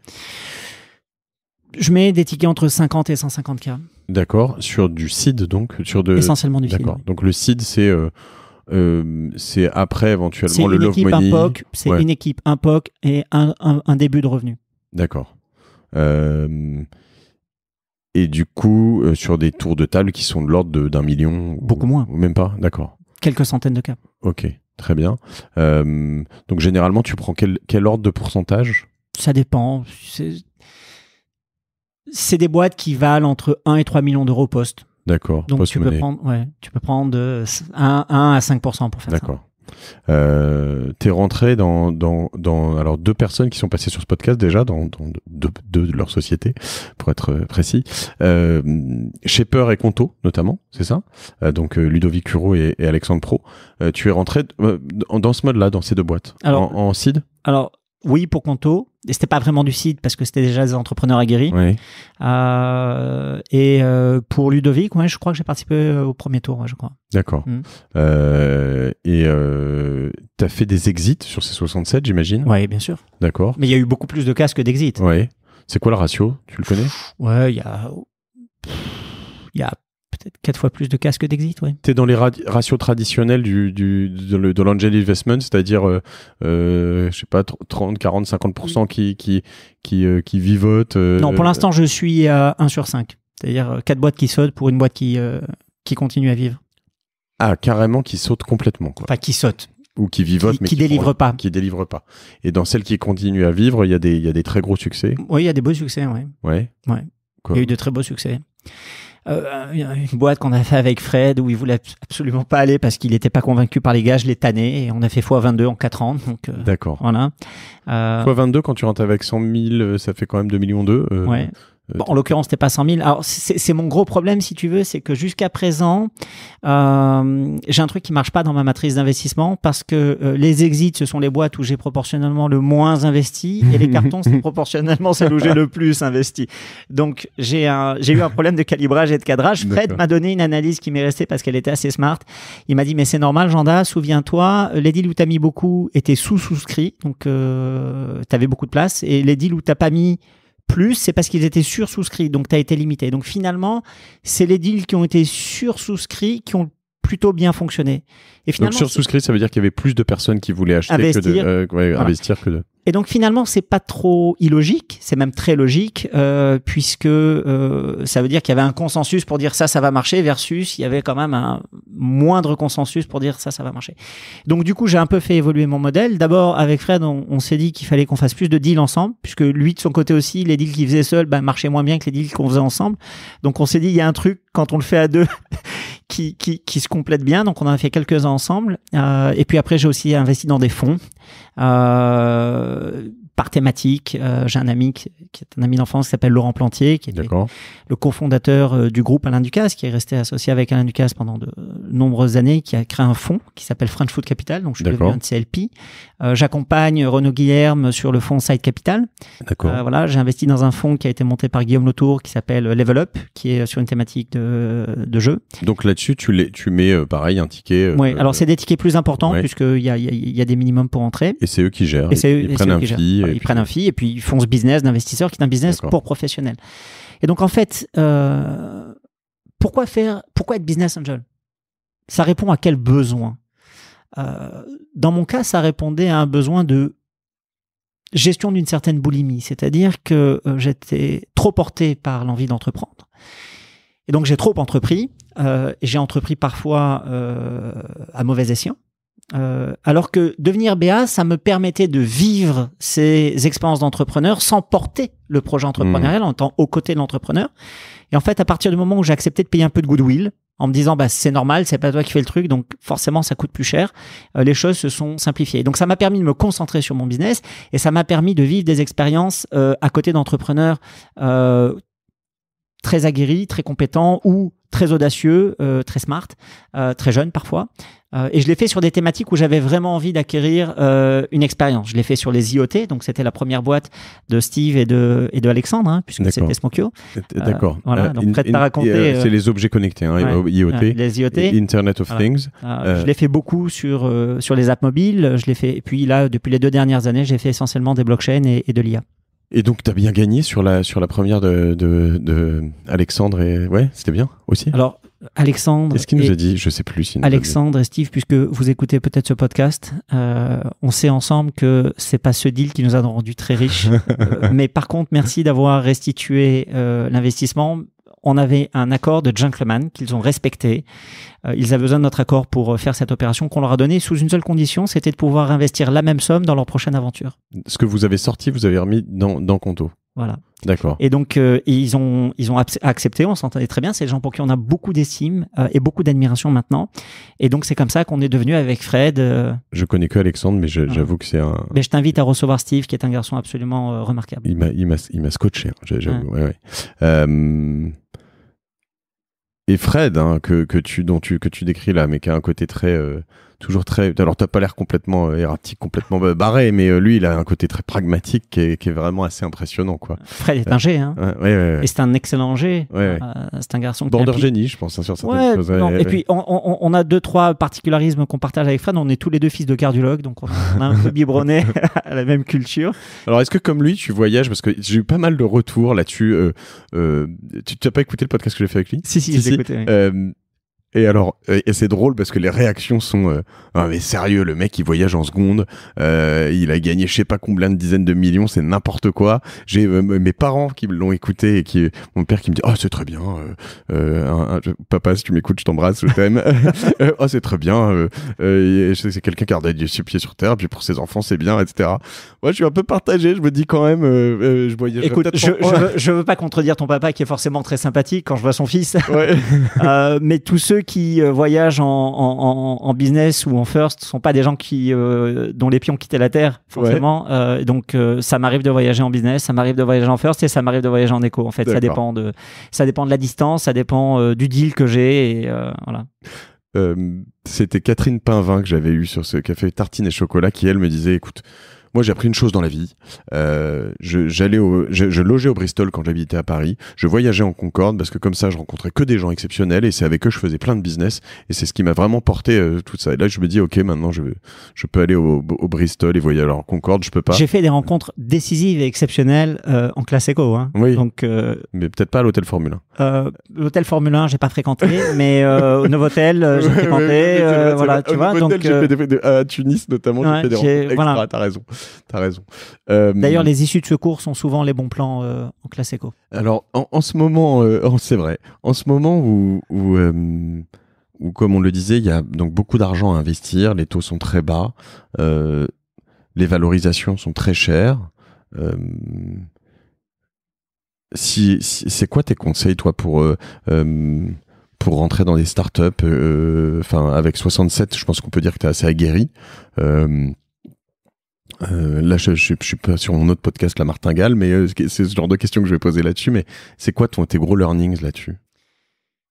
D'abord, il faut être très en logique avec soi-même sur la raison qui fait qu'on investit. Je n'ai pas investi avec comme objectif et unique objectif de faire beaucoup d'argent. Il y a des startups dans lesquelles j'investis en considérant que ça me coûtait moins cher qu'un MBA et que j'allais apprendre plus que si je faisais un MBA. Parce que c'était un accès direct à un savoir-faire, à un métier qui m'intéressait de défricher. Et donc, si on investit avec comme seule perspective un profit, un retour sur investissement, il y a des marqueurs qui sont relativement simples. Et je dirais qu'ils sont au nombre de 3. Premièrement, c'est le marché. Ce marché qu'on regarde, que cette boîte regarde, il est dans quel état? Il est à quel moment de son développement?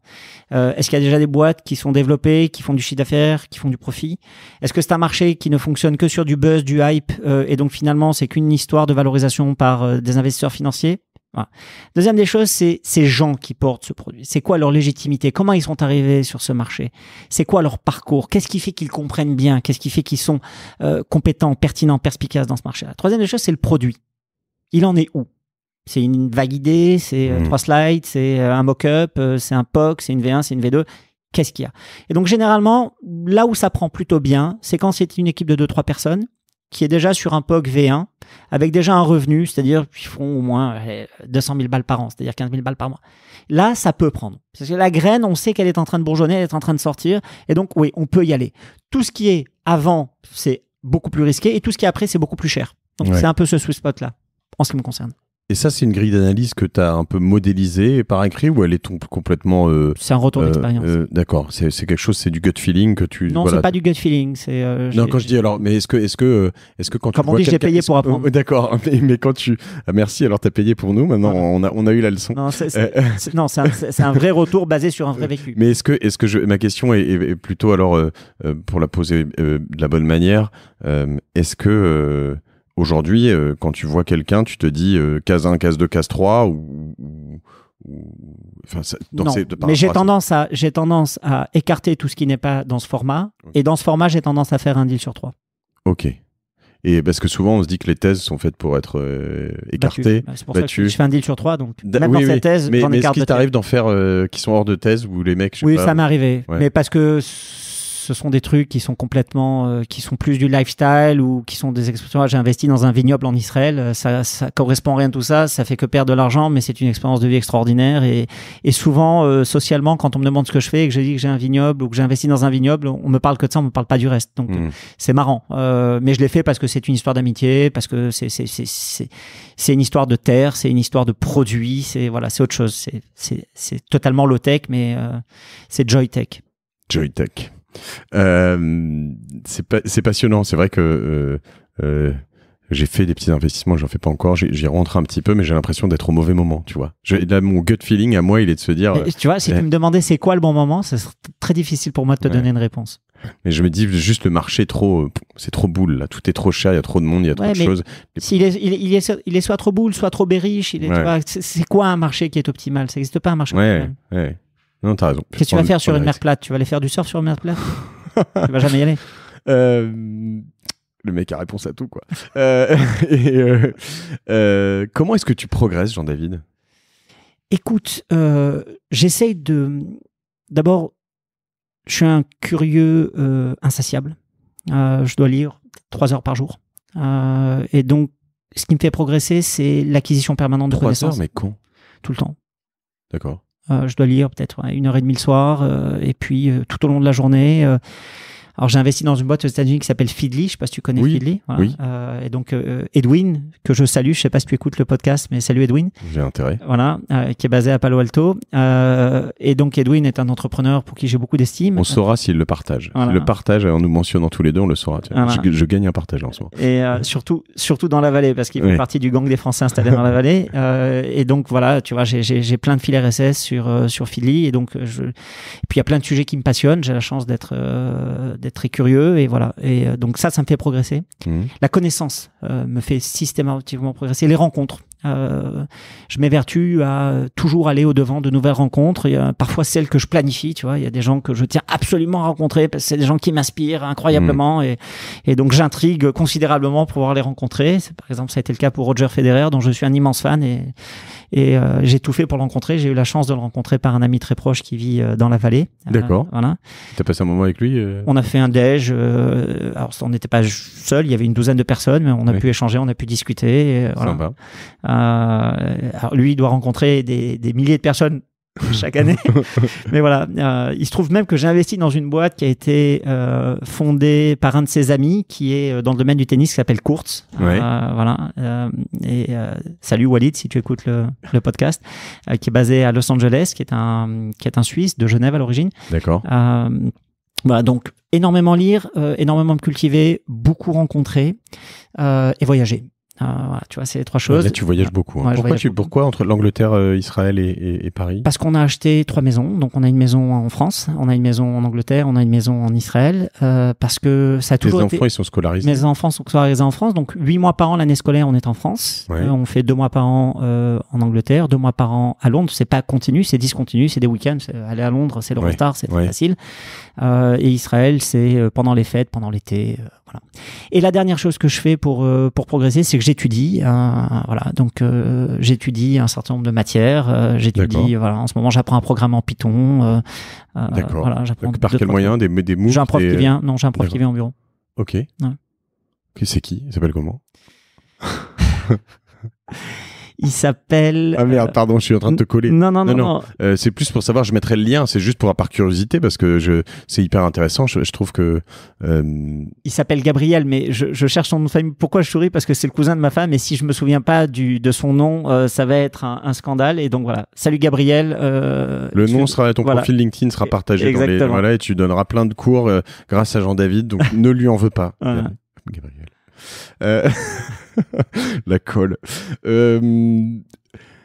C'est quoi ton orga dans l'absolu? Parce que là, tu vois, tu pars un peu partout. Quand t'es à Londres, quand t'es en Israël, quand t'es tout ça, tu bosses de partout, tout le temps. Ouais.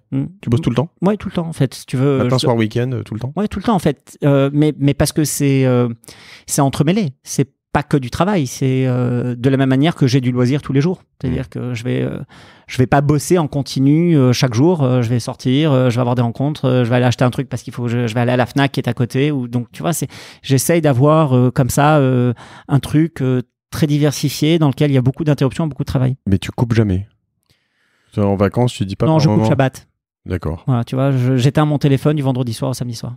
D'accord. Voilà. Ce qui est déjà vachement bien. Ouais, ce qui est 1 jour par semaine. Là, je me suis fixé pour objectif alors j'ai une montre connectée, donc je me suis dit, tiens, je vais laisser mon téléphone chez moi 1 jour de plus par semaine. Il se trouve que les dernières Apple Watch, elles ont une carte eSIM. Donc je me suis dit, moi, je suis joignable, mais voilà. Et c'est là où je pense que Shabbat, en l'occurrence, alors je suis pas d'obédience juive, hein, mais on retrouve toute la splendeur du truc, c'est-à-dire dans ce sprint permanent, se dire je me déconnecte une journée par semaine. Dis donc, dans ton cerveau, ça doit être un sacré repos quand même, non? C'est un repos total, et en fait je lis énormément, tu vois, j'arrive à lire un bouquin chaque week-end au moins.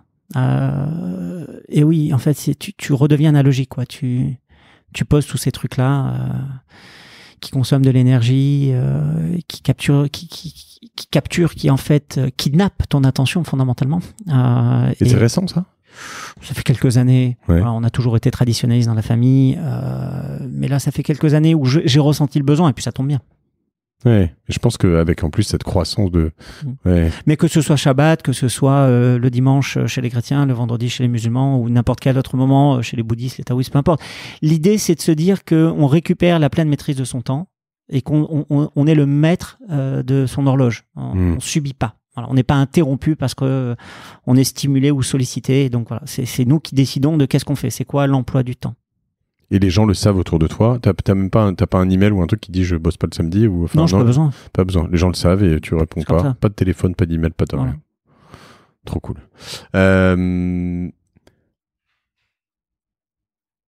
Est-ce que comment t'es organisé sinon sur une journée type? Est-ce que t'as un réveil?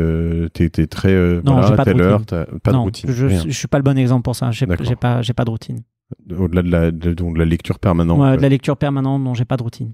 D'accord. T'as recruté pas mal aussi de collaborateurs. On a parlé des investissements. Est-ce que t'as des secrets pour recruter? Tu dis que tu manages pas, c'est une forme de management, mais on parle beaucoup. T'as beaucoup de plus vieux qui vont dire les nouvelles générations, on disait la même chose à la nôtre, etc. C'est quoi ta vision là-dessus? C'est quoi tes secrets? C'est quoi ton... Écoute, j'ai dû faire un peu plus de 1000 recrutements. Oui, pas mal. Ouais, c'est pas mal.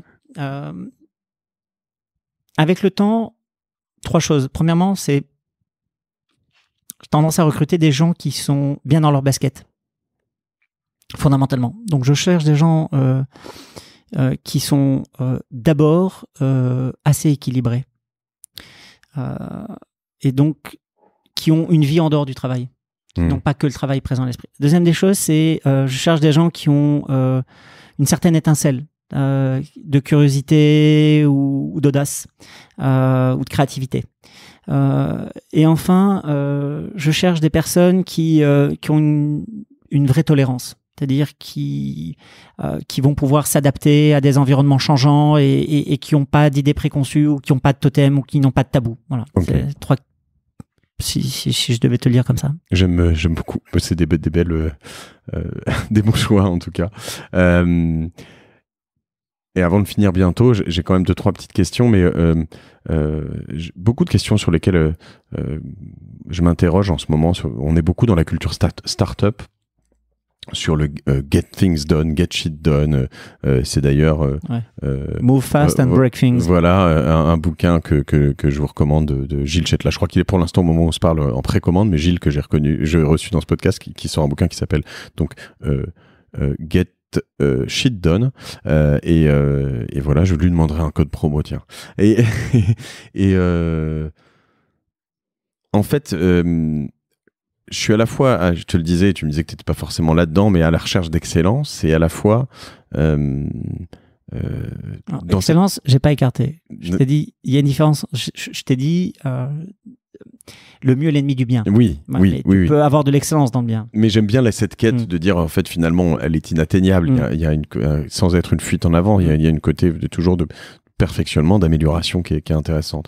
Et à la fois, tu vois, quand tu dis ça à tes collaborateurs et qu'en même temps, tu leur dis move fast and break things, get shit done, arrêtez d'essayer de peaufiner et puis lancer les choses, parce qu'en fait, tu vois, je me marre toujours quand certains clients veulent faire des shootings à l'ancienne qui leur coûtaient 45 000 ou 200 000 euros pour faire une photo Instagram. Et là, tu lâches des chiffres maintenant. Et on leur dit, non, mais en fait, faut faire, enfin, beaucoup plus frugal, tu vois.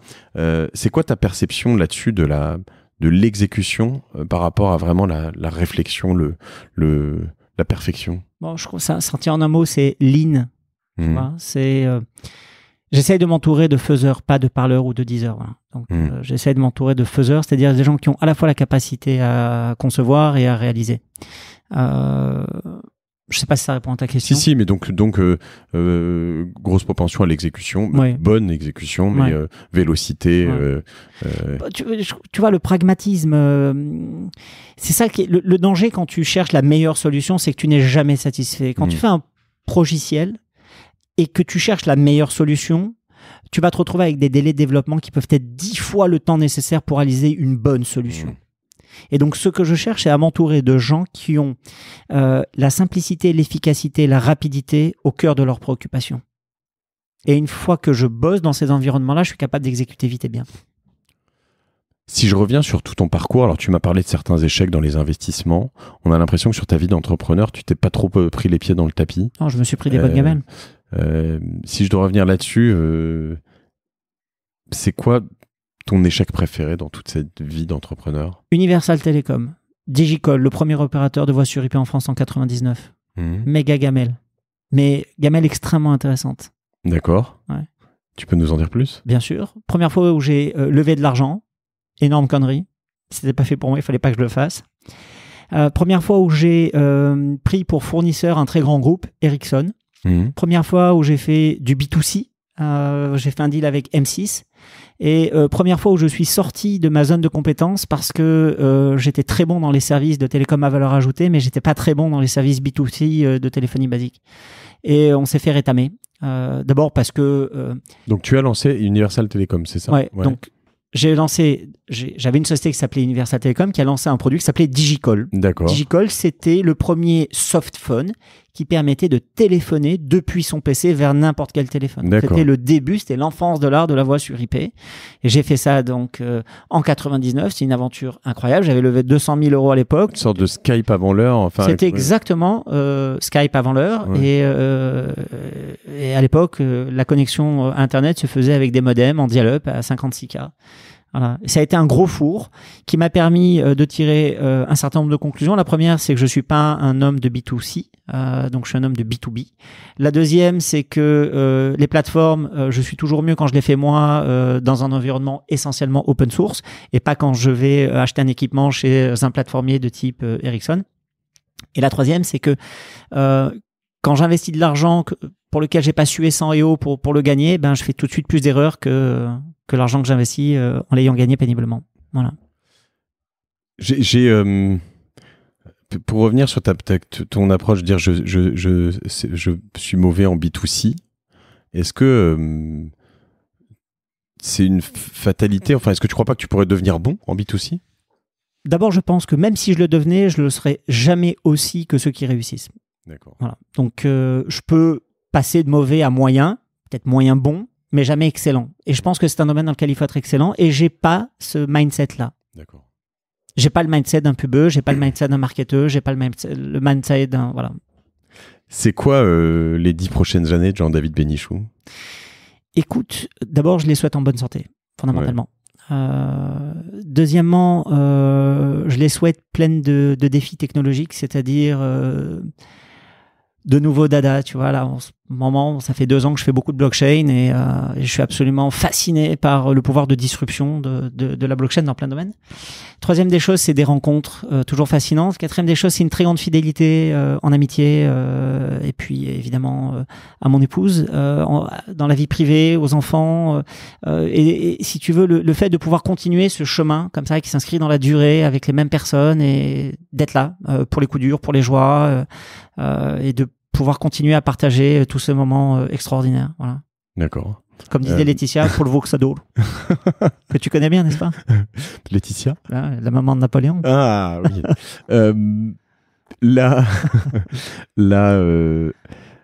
La blockchain, cette nouvelle passion, ouais. Tu fais quoi dessus? Pourquoi c'est... Écoute, donc j'ai cet ami très proche qui est en Californie et avec qui j'ai découvert la blockchain en 2011-2012. On a acheté nos premiers bitcoins en 2013. On en a acheté beaucoup. Combien? À combien? À moins de 70. À moins de 80, ouais. 80? Ouais, 80 $, ouais. Tu les as toujours? Oui, bien sûr. D'accord. Jamais vendu. Beaucoup. Ouais, beaucoup. Jamais vendu parce que j'ai pas acheté c'est pas un trade financier, j'ai acheté une proposition de valeur technologique. J'ai fait un super épisode sur l'autre podcast La Martingale avec Eric Larchevêque, ouais, sur comment investir en crypto, ouais, etc. Ou faut-il, mais... Ouais, connaît très bien le sujet, Eric. Wow. Et voilà, donc... ça fait donc depuis 2013, j'ai accompagné quelques ICO de boîtes françaises, j'ai accompagné Vidal et Hervé sur BTU Protocol, Ariani, j'ai investi dans une boîte israélienne qui s'appelle SpaceMesh, qui fait une blockchain de 3e génération. Voilà. Parce que c'est... Les blockchains de 3e génération. Ouais. Écoute, la première génération, c'est le Bitcoin, c'est un consensus à base de Proof of Work.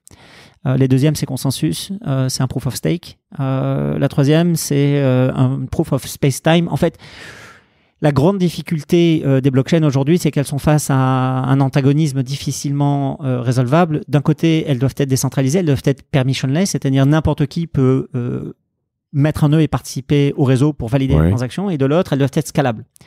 Or, ça diverge complètement. Plus tu es distribué et permissionless, moins tu es scalable.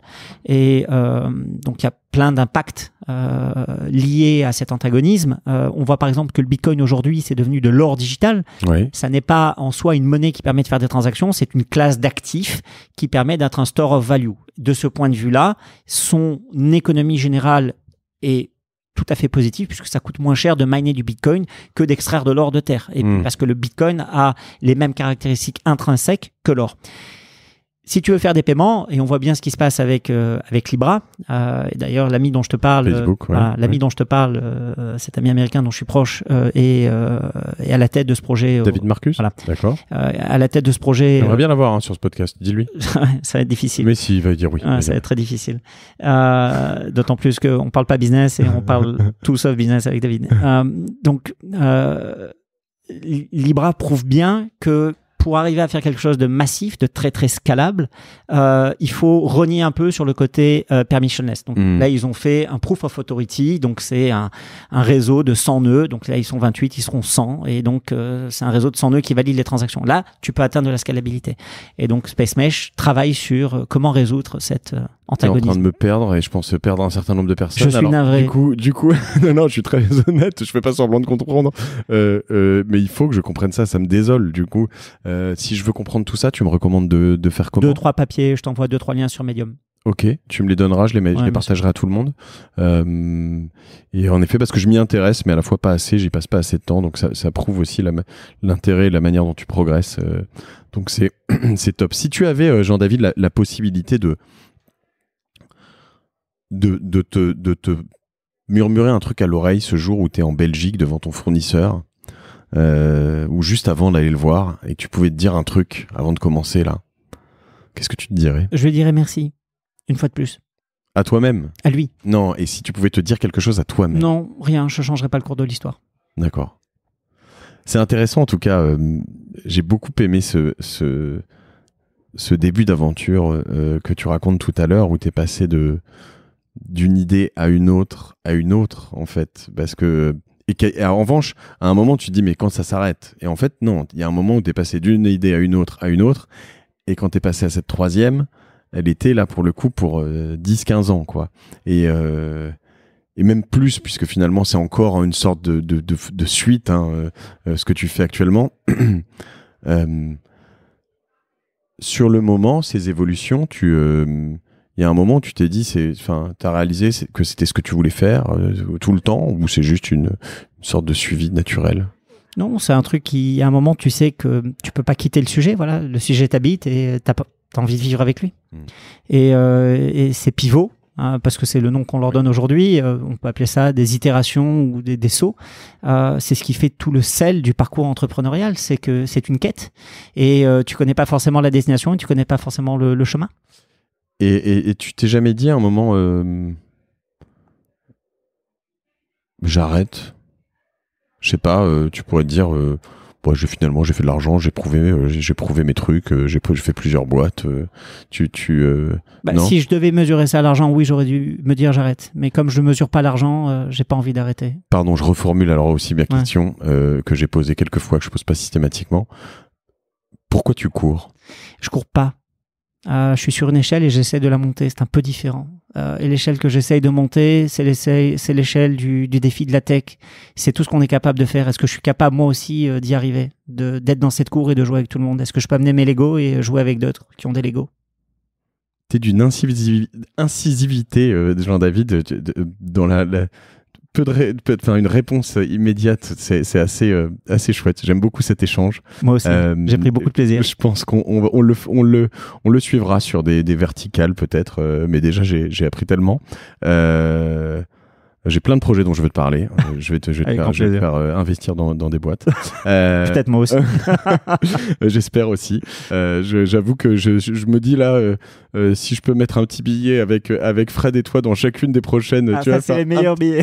Voilà, les c'est meilleurs ça. billets que tu puisses faire. Donc vas-y, je me mets là, je vous suis. On se fait un petit club deal et puis je mets un petit ticket, puis on demande à tous ceux qui nous écoutent. On va arriver avec 2 millions à chaque fois. Merci beaucoup, Jean-David. C'est un plaisir. Un grand plaisir. C'était une des très belles rencontres de Génération Do It Yourself. Merci. Parmi tant d'autres, mais voilà, un épisode spécial. À bientôt, Jean-David. À bientôt. Je vous remercie à vous tous si vous a plu cet épisode et que si vous êtes encore là. J'ai essayé de faire un peu plus court, vous avez remarqué. De le partager parce que c'est avec des gens comme Jean-David qu'on apprend plein de choses, avec leur transparence, le partage, leur générosité dans les paroles que on progresse. C'est tout l'objet de ce podcast. Ah tiens, je vais quand même te demander, parce que ça a bien marché, si tu avais une personne, toi, à me recommander, à inviter sur ce podcast. Est-ce que je t'ai parlé de Steve Hanavi. Mais oui, mais c'est vrai. Tu veux Steve, pas c'est l'associé dans Conto. Quoique si, en fait, j'ai jamais fait 2 personnes qui ont créé la même boîte. Ils ont des parcours très différents. Parcours très différents. Très complémentaires, et vraiment, c'est quelqu'un pour qui j'ai beaucoup d'estime. Et il y a pas de, voilà, on va pas commencer. Ce que je veux pas faire, parce qu'on me l'a demandé récemment, et j'espère que je les aurai bientôt, mais ce sont les associés de Mano Mano. Qui est une entreprise fantastique. Très belle entreprise. Et normalement, ils se dissocient pas pour parler, ils parlent ensemble. Et comme j'aime bien les parcours et tu vois cette discussion qu'on a l'un en face de l'autre, j'ai pas envie de faire un ménage à 3, tu vois, ça m'intéresse un peu moins. Mais donc on va essayer de faire Steve. Écoute, très bien. Voilà. Il faut un début. Et comme ça, la boucle est bouclée, puisque tu vois, c'est pas la quadrature de cercle, mais on n'est pas loin. Merci. Donc si vous avez aimé tout ça, n'oubliez pas de le partager, de noter 5 5 étoiles sur 5 sur iTunes, parce que c'est là-dessus que ça compte. Et pour ceux qui sont en effet sur Apple Podcast, et pour les autres, de partager partout, tout le temps. Et puis, si vous voulez faire vivre l'écosystème de ce podcast, faites travailler Cosa Vostra. J'ai une super équipe, donc je suis très très fier.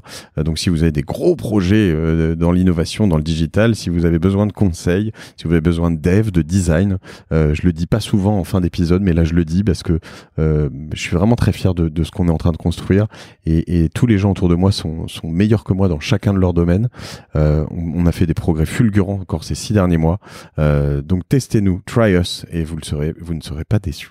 À très bientôt sur Génération Do It Yourself.